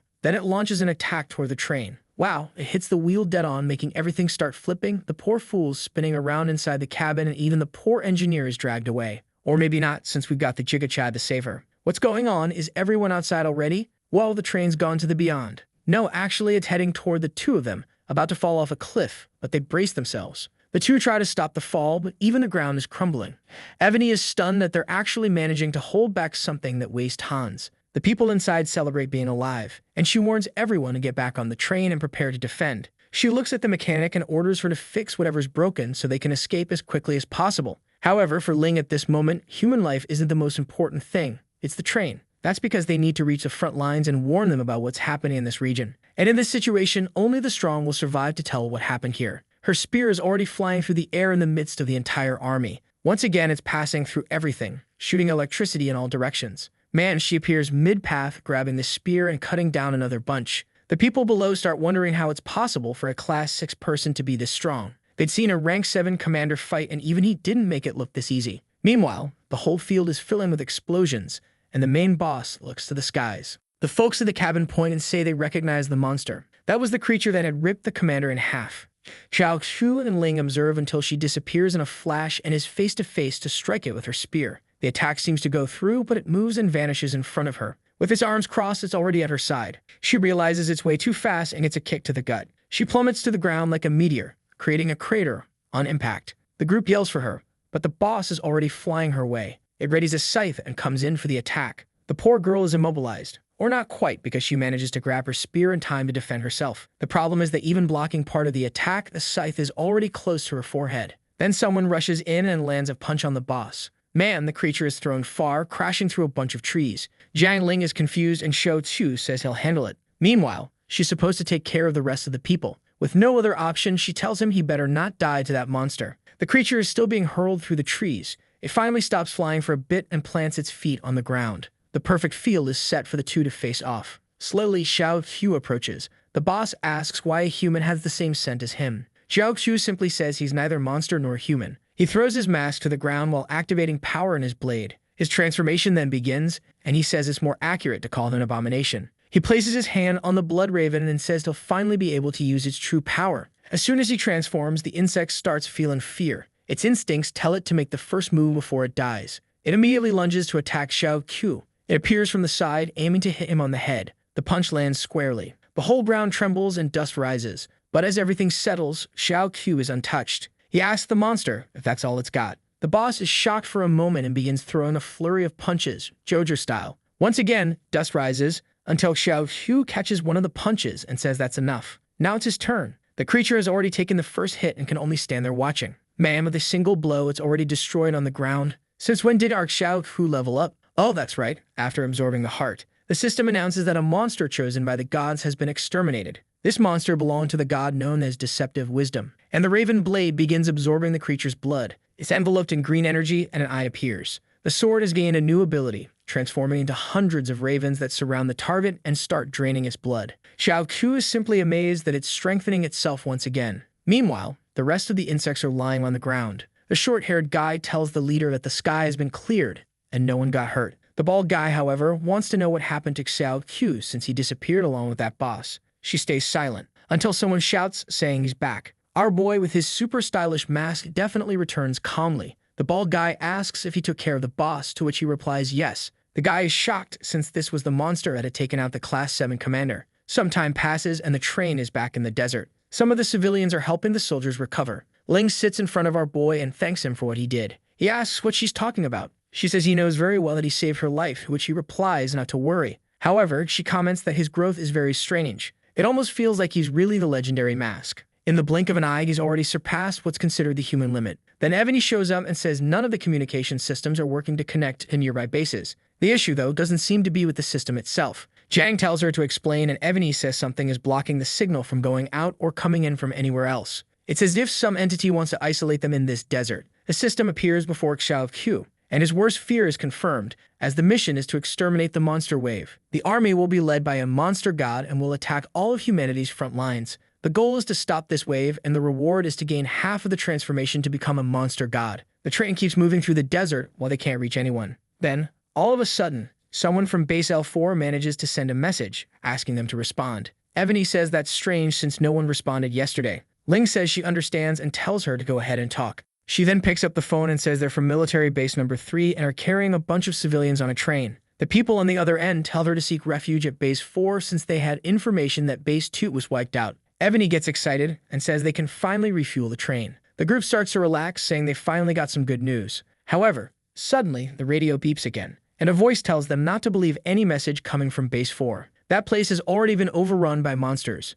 Ebony is confused. It couldn't be possible that the creatures were smart enough to mimic a human voice. But Jiang Ling remembers those crocodiles with humans inside and realizes it could be something like that. She picks up the communicator and demands that the person explain what's going on with the base being full of monsters. The person says they're refugees who fled from base 4, which was destroyed 2 days ago. A wave of monsters entered that place, and stupidly, they opened the doors. Even the 3 level 8 commanders had already died in battle. The guy is shocked, especially since level 8 is the peak for a human, and those people even receive the title of hero. However, the voice on the communicator just continues to beg them not to believe anything they hear. He gives them another set of coordinates and asks if they want to take the train to that location. But then another voice chimes in, asking them to come to the city for an interception. Now everyone on the train is tense, unsure of what to believe. They ask a leader what they should do, seeing as things are so chaotic. The group starts wondering if maybe the people saying the base was destroyed were lying. Maybe they were the monsters trying to lure them elsewhere since Base 3 had 3 level 8s. Jiang doesn't know what to think in this situation and asks Xiao Hu for his opinion.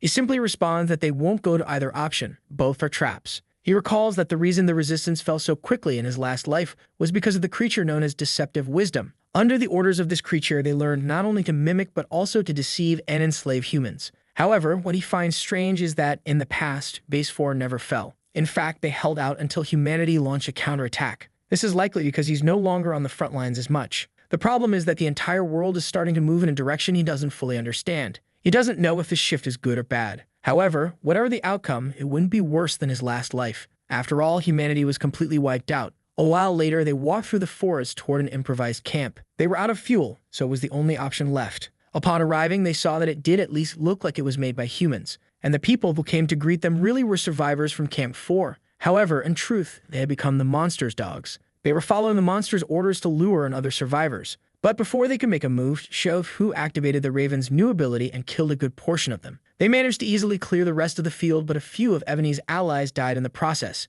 They assured her it wasn't her fault, but she continued to blame herself. I don't know if this was a message she left, if it happened in the past, or if it's already happened. But I know they're back on the train and soon we'll understand everything. Jiang Ling says that the people at Base 4 lost communication at the same time they did. They were likely deceived by the monsters, which is how they lost the base. What she can't believe is that the monsters are so intelligent. However, Xiao Hu confirms that they are now. That's because the god known as deceptive intelligence isn't very powerful. But guess what? He's incredibly intelligent. He's extremely skilled at deceiving humans and very difficult to locate. She then says his sword is very powerful and asks for its name. He replies that it's called the Blood Raven, which he received from a friend. This makes him pensive as he got it from Yan Kong, who died at his hands. But he remembers that no matter what choice he made, people always judged him. He'd been through this many times, so he wasn't going to look for any meaning in this occurrence. The guy with the binoculars then tells the leader to take a look outside. There seemed to be smoke coming from the other side of the mountain. It was the wave of monsters approaching, and man, there were really a lot of them. Ling comments that they seem to be advancing toward the military base just like they are.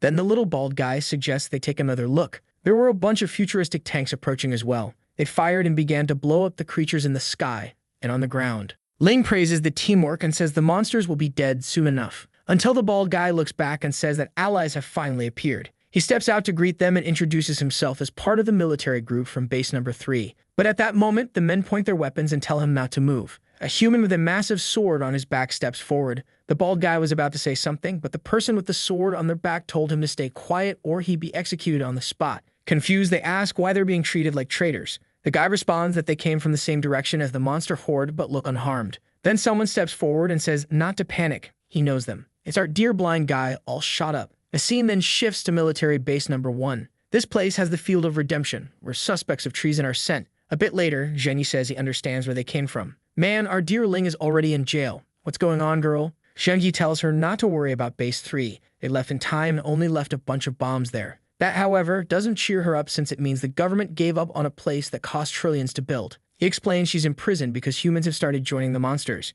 She says not to worry because she understands and would do the same. The only thing she wants to know is if there are now really monsters as intelligent as humans. Jenny confirms and says it all seems to be the work of some of those god-level monsters. Unfortunately, that's all he knows, and she'll have to find the rest of the answers herself. For now, they'll stay locked up until they receive their next mission. With that, he leaves. She wonders what he meant by finding the answers on her own. She looks back. She's in the room with our guy. Too bad. There are 2 beds. I mean, good thing there are 2 beds. She asks why he's been looking at the military maps so much, and he replies that he's searching for an active volcano. On TV, an announcement is made about the rest of the Star City people who arrived to help the front lines. The announcement tells the frontline people not to be alarmed because reinforcements have arrived. Ling, however, is angry that even in a situation like this, they're more concerned about looking good to the masses. Still, it's impressive that they personally came to the front lines. Then a guy appears at the cell door and says their quarantine is canceled. What's this? They didn't even let them spend a single night in the dark cell. The guard starts handing back their weapons and says they'll each receive a few teams and missions.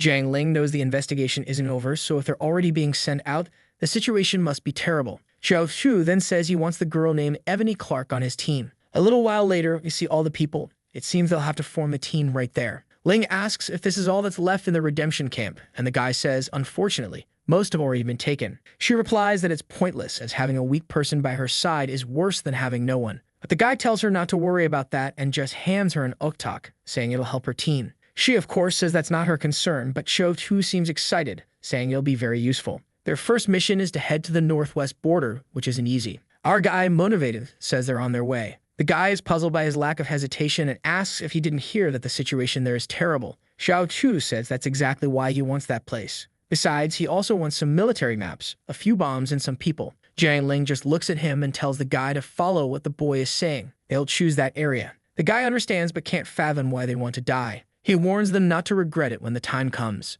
Jiang Ling quickly realizes and asks if he chose such a terrible place because these outlaws have no choice but to obey. He says that's precisely it, but she still thinks it's risky since they can't really force them to fight. As always, he doesn't seem too worried and says whether they win or lose depends on her and Evany's efforts. 2 hours later, poor Evany is already saying it's impossible. They're definitely going to die. They had far fewer numbers and were trying to defend the hardest spot. No one was getting out alive, but Xiao Chu just replies that they won't know until they try. He shows her a bomb and says she probably knows how to set it. He hands her a map and tells her to place one at each location on it. But these guys, who look like they're about to die, are all staring. Xiao Chu then walks over to them, stops in front, and says he's tired of them staring. One of them pulls out an airsoft gun and asks if he's trying to get everyone killed. He points it at him and says they were better off in prison, where at least they didn't know for sure they were going to die. But like a true villain, he says if they let him have fun with the 2 girls, he'll let them run. Man, he should have picked another girl because now she leaped at him. Look what happened. She drove her spear into his stomach full.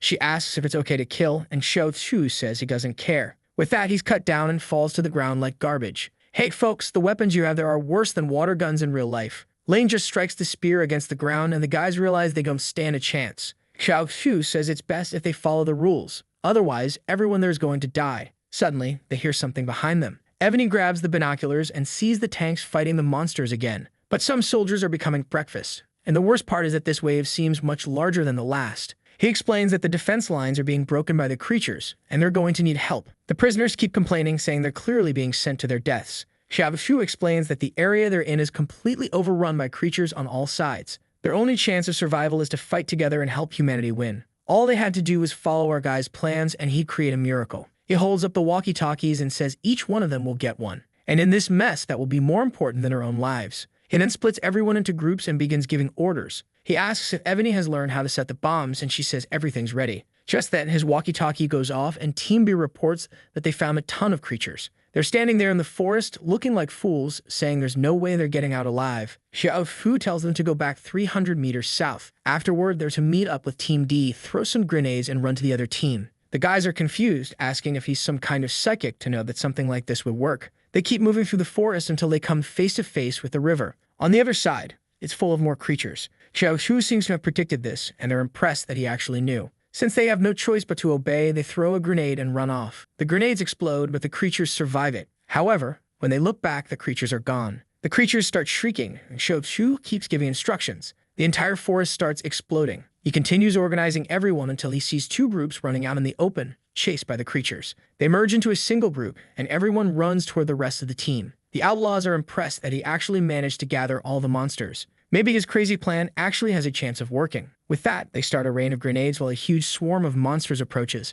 The outlaws get excited, saying they're actually managing it. After all the operations are complete, they return to the mountain peak. With Xiao Hu's plan, Jiang Ling used electricity to start detonating the bombs around them. Because of this, the nearby dormant volcano began releasing a flood of water. The creatures, rocks, and trees in the way were all swept away. In seconds, thousands of monsters were all washed away. The miracle our guy had promised had come true. The generals from Star City were all shocked as our guy had surpassed everyone's expectations. However, at the same time, they started congratulating a man named Sun Ming, saying he had led this plan. As a gesture of goodwill, he sent a plane, and the imprisoned group thought they finally get a reduced sentence and be released. But nope, they're back behind bars, screwed over again. And of course they're outraged when they find out they didn't get any credit for everything they did. This gave the people in the prison a reason to finish off everyone. The scene then shifts to the commander's mansion. Sun Ming says he heard there was an uprising in the prison. He finds this unexpected, as he'd taken the trouble to bring those people back from the front lines. The military man tells Mr. Song not to feel bad. All they had to do was take down those people before there were any further problems.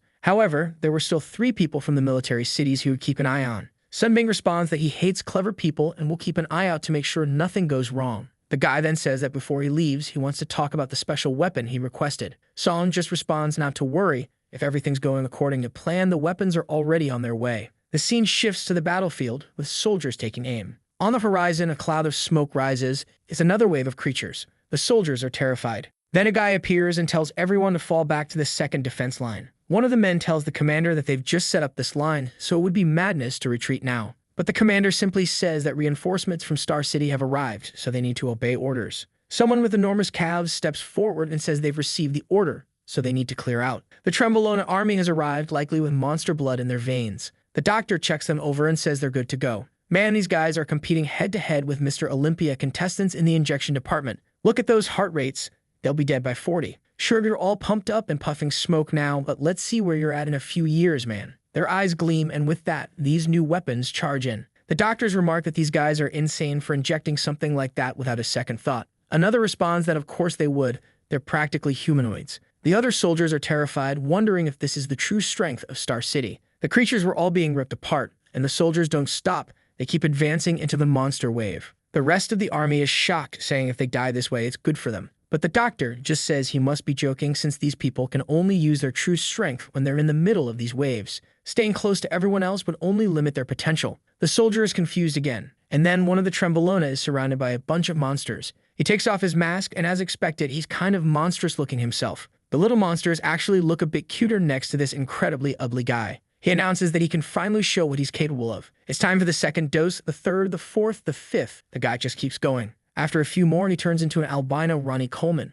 Whoa, man, his hands are already turning red. The monster charges at him, but he grabs it by the head and blows it up. He grins, saying the hunt has truly begun now. Excited, he starts finishing off several creatures. Together with his Mr. Olympia buddies, they're killing everything. Within seconds, hundreds of monsters have been taken down. The poor natural soldiers are terrified that they're making the monsters flee. Meanwhile, the doctors are excited, saying this test group is performing better than they imagined. Now, any regular human could become stronger than a hunter with a few modifications. A short time later, the monster wave has been exterminated, and the experiments return to the center of it all, carrying a head. He throws it to the ground and says that was the strongest one, so it must be worth something. The only thing he wants is to get to the second defense line because his heart's about to explode and he needs more blood. The doctor tells him to wait a bit because he'll need a checkup first, but then the ground starts to tremble. Looking back, the doctor is horrified. Now a truly massive monster appears. The Trembolona guys wonder where that monster came from. The doctor was about to say something, but one of them says it doesn't matter. He'll cut it down. He jumps at the creature and goes for the attack. He lands a hit, but is immediately shocked. He's been caught like a fool. Seeing this, the doctor is sure that the creature is at least Class 9. The guy considers injecting something, but the doctor says it's madness since everyone will find out. But the soldier replies that he doesn't want to die and will try to kill this monster. He injects the substance, which hits his back, and he starts going completely berserk. With that, his body begins to change, and he, too, becomes monstrous. The doctor is terrified, saying they're all screwed now. The other soldiers immediately notice and ask why that guy turned into a monster. The transformed man says it's time for this beast to die, but he's shaking and can't do anything. He wonders how it's possible that with 100% of his strength, he can't even move the monster's hand, and it just stares at him. The creature extends its other hand and squeezes him. Man, he starts screaming, telling it not to do that, but it's too late. He's crushed. Xiao Fu tells the doctor that this creature clearly has some level of intelligence. And the worst part is it seems like they're killing humans for fun. The scene shifts to another guy asking what's going on with all these Class 9 monsters. The line goes silent, and he runs out. He reaches the balcony and looks out. Man, it's like Attack on Titan out there. He walks back inside, disappointed like a kid who didn't get a present, and tells Som that it's impossible that so many disaster-level monsters are showing up. He wonders if the mask really killed so many gods of the void that as soon as he disappeared, this happened. Seeing Song, he realizes he probably shouldn't have mentioned the mask in front of this guy. But Song replies that he's right, the gods are attacking personally, because the mask himself can't believe they still want to blame that guy. Song then stands up and asks how many Class 7 hunters there are in the military cities. He replies that there are at most about 40 Class 7s and around 5 Class 8s. If it's Class 9, there are 6, including the 2 of them. Song says that if they gather all of them, they can stop some of these creatures. It's just a pity that he's there as a guest of Star City, so he can't be counted on for the resistance. The soldier clearly doesn't like this, and Song continues, telling him to gather the army and drop a few nuclear bombs on these creatures. The general, however, comments that this would kill a lot of their own as well, so it doesn't make sense. But the bastard just says it does make sense to sacrifice a small group to stop this invasion. The general is fearful, but knows he can't go against Song's authority. Besides, with this option, he won't even have to risk his own life. He then says he understands the orders and will prepare everything now. In the city, people are shouting to get on the walls and load their weapons. Lei appears, asking what's going on. Looking to the side, she sees the Attack on Titan monsters coming man. She realizes exactly what it is, our dear Xiao Q. He says that's the presence of the monster god known as Deceptive Wisdom. The Titan continues roaring, grabbing other monsters on the ground and smashing them. It doesn't show any mercy, even to its own allies. It rolls the remaining creatures into a ball and hurls them toward the wall. The poor soldiers are startled and try to flee. However, it's turning into a literal rain. Told you it was like Attack on Titan or the Beast Titan's attack. What's going on? The Titan is even pitching. Way too intelligent. Stop it already. The two prepare and send another creature flying like a cannonball. It lands right on top of the wall. And there's another one there, holding two little swords like Aaron. But man, look at those eyes. I don't think you stand a chance. Here comes the hand, and it's just like a mosquito swat. The monster even takes the opportunity to shoulder bash the wall, letting several creatures flood into the base. The soldiers who were defending are now being overrun. The only one able to hold her own is our dear Jiang Ling. She asks Xiao Hu if he has any plan to get them out of this. He says no, unless she can buy him an hour. Man, an hour. I don't think that's gonna work. After all, those two are completely surrounded. She says that if they both die here, it wouldn't be without honor. She readies her spear, leaps forward, and charges into the creature. From the edge of the wall, she sees a horde of creatures crawling up. She removes her mask, saying that even though she's always hated her father since her mother's death, she still sees his shadow every day, like in this electric energy she possesses. If it weren't for the mask she wears, she'd have been killed by her own power long ago. She doesn't understand why her father chose to abandon her mother during a monster wave and will never understand. But the time has come to ask him personally. Man, she was in with swag, hurling herself off a wall, saying that she's not giving up her life here but trying to surpass her own limits. She falls like a lightning bolt to the ground, cutting through the creatures. She easily pushes through the monster wave and heads toward the big ones. She aims for a strike at the palm, and I don't think that's going to work, Earl. Whoa, she takes a massive slap. Yeah, she really did, smacking her head on the ground. Thank goodness our dear Xiao Hu is there to save the princess. Well, at least we can say she tried, right? He's already carrying her and places her down to rest. He says she has potential, but a Class 8 creature is still far out of her league. Besides, she was wrong about one thing. He definitely isn't going to die here. He draws his sword, ready for the transformation. It's time for a 1v1 showdown. Energy surges and she gets up. Whoa, I don't think she was supposed to see that. Right away, she asks if it's really Xiao Hu. The monster swings its arm, he just vanishes and strikes. A series of slashes later and a creature is practically sushi. He goes for the face and delivers a blood slash. It's a direct hit. The creature tries to defend itself. But I don't think it worked. The clean cut passes through. What's this, man? Sliced in half with a red rain all around. Something bursts out. Oh, it's the blood he absorbed. The soldiers are a bit confused, wondering why the strongest monster still died like that. The soldiers are watching, and Song says he never imagined seeing such a humanoid. They were trying to create exactly that, but he had no idea a natural one existed. If they could capture this person, their research would progress tremendously. Just then, a voice on the radio says that 35 nuclear bombs are ready to drop. The soldiers look up and man, they're so ready they're already in the sky. The poor soldiers start questioning if they're just bait to lure the creatures. Meanwhile, Song wipes his glasses, saying their lives have value. The Federation of Humanity will always remember this sacrifice. But then in midair, a purple slash appears and an eye opens. Song is immediately alarmed, recognizing it as a god-level monster. He finds it impossible since a void creature shouldn't appear on Earth. After years of fighting the gods, humans had started to understand a few rules. One of them is a sort of net that exists in the monster realm. Even a disaster-level creature is like a small fish slipping through that net. But a disaster-level monster is like a killer shark trying to pass through. Because of this knowledge, humans knew very well how to deal with gods. All they needed was a strong enough army to wipe out the secret realms that appeared, and Earth was safe. The only one against this idea, however, was the Mask, who said humans and gods couldn't coexist. His insistence on eliminating the gods gradually caused him to lose political relevance. But now the mixed rain was coming down. The god looks at the torpedoes, creating a void around each one. With that, everything disappears into the sky, leaving Song confused. The general knows that if it really is a god-level monster, they don't stand a chance. He sees Song leaving and asks where he's going. Song says that a god's appearance on the battlefield completely changes humanity's future. He must return to Star City now to relay this information. But no one's a fool. They know the bastard is just trying to escape. The commander, however, says he also knows many things from the front line, so he'll share some information. Meanwhile, Jiang Ling is wondering what that creature is. The soldiers are sprawled on the ground, and the monstrous creature is roaring up at the sky. But at the same time, there's a fiend darting around, sending out blood slashes. The monster lands a hit, sending him crashing to the ground. He lands all battered as the void god watches. The mask begins to crumble, and as his face is revealed, the monstrous creature trembles. The creature stares at him, and Jiang Ling immediately senses that the atmosphere has shifted as soon as she sees his face. But she can't understand why this god, who summons Class 9 creatures, is paying so much attention to a human. This treatment makes her almost believe he really is the masked man. The void god keeps watching as our boy simply glares back. Oh, you're shaking now, huh? Jiang Ling realizes that the god is clearly afraid. He begins dissolving into the void, disappearing, deciding to leave rather than stay. With that, the creatures he summoned disintegrate into rubble. The remaining monsters start fleeing, and finally the battlefield is clear. The soldiers cheer, saying they've finally done it. Humanity has been saved once again. Lying on the ground, Xiao Hu mutters that this damned god has always been a coward. He entered the Void Realm countless times in his previous life,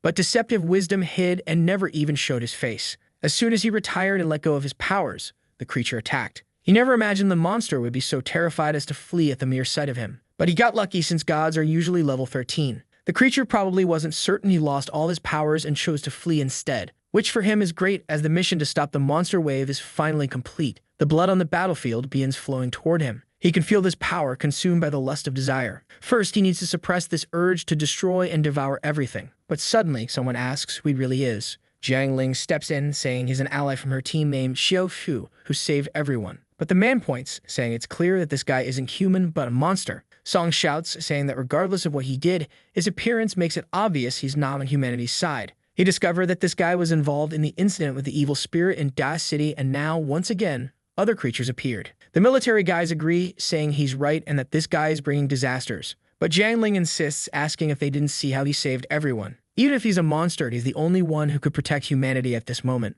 The commander, however, orders her to shut up, accusing her of protecting the monster. Since they're on the same team, he's certain they're all involved in this monster wave incident. As the frontline commander, he orders them all to be arrested. Man, I'm curious to see what happens. They're surrounded. The guy tries to slash Xiao Ku, but he effortlessly grabs the blade and sends both attackers flying. The commander foolishly thinks he'll win and goes in to punch him. But with a simple sword movement, Xiao Ku blocks the attack. The commander can't believe he's blocking so easily after that battle. Then, out of nowhere, Clingy Song comes in for a hug, but Xiao Fu grabs his arm and twists it completely. Ouch. Then he whips out his sword, giving him a taste of his own medicine. Think he's down? Nope, he's the monster here. Blood on the ground, looks like he's in a different Manhwa now. Our guy is cold-blooded, no feelings. He just stares down the fools and locks eyes with the captain. The captain, puzzled, orders the soldiers to capture him. But I doubt they'll last long either, as he summons the Raven Horde. He appears beside the commander, asking where he thinks he's going. The guy claims it's clear he's a traitor and wants to know what he's planning.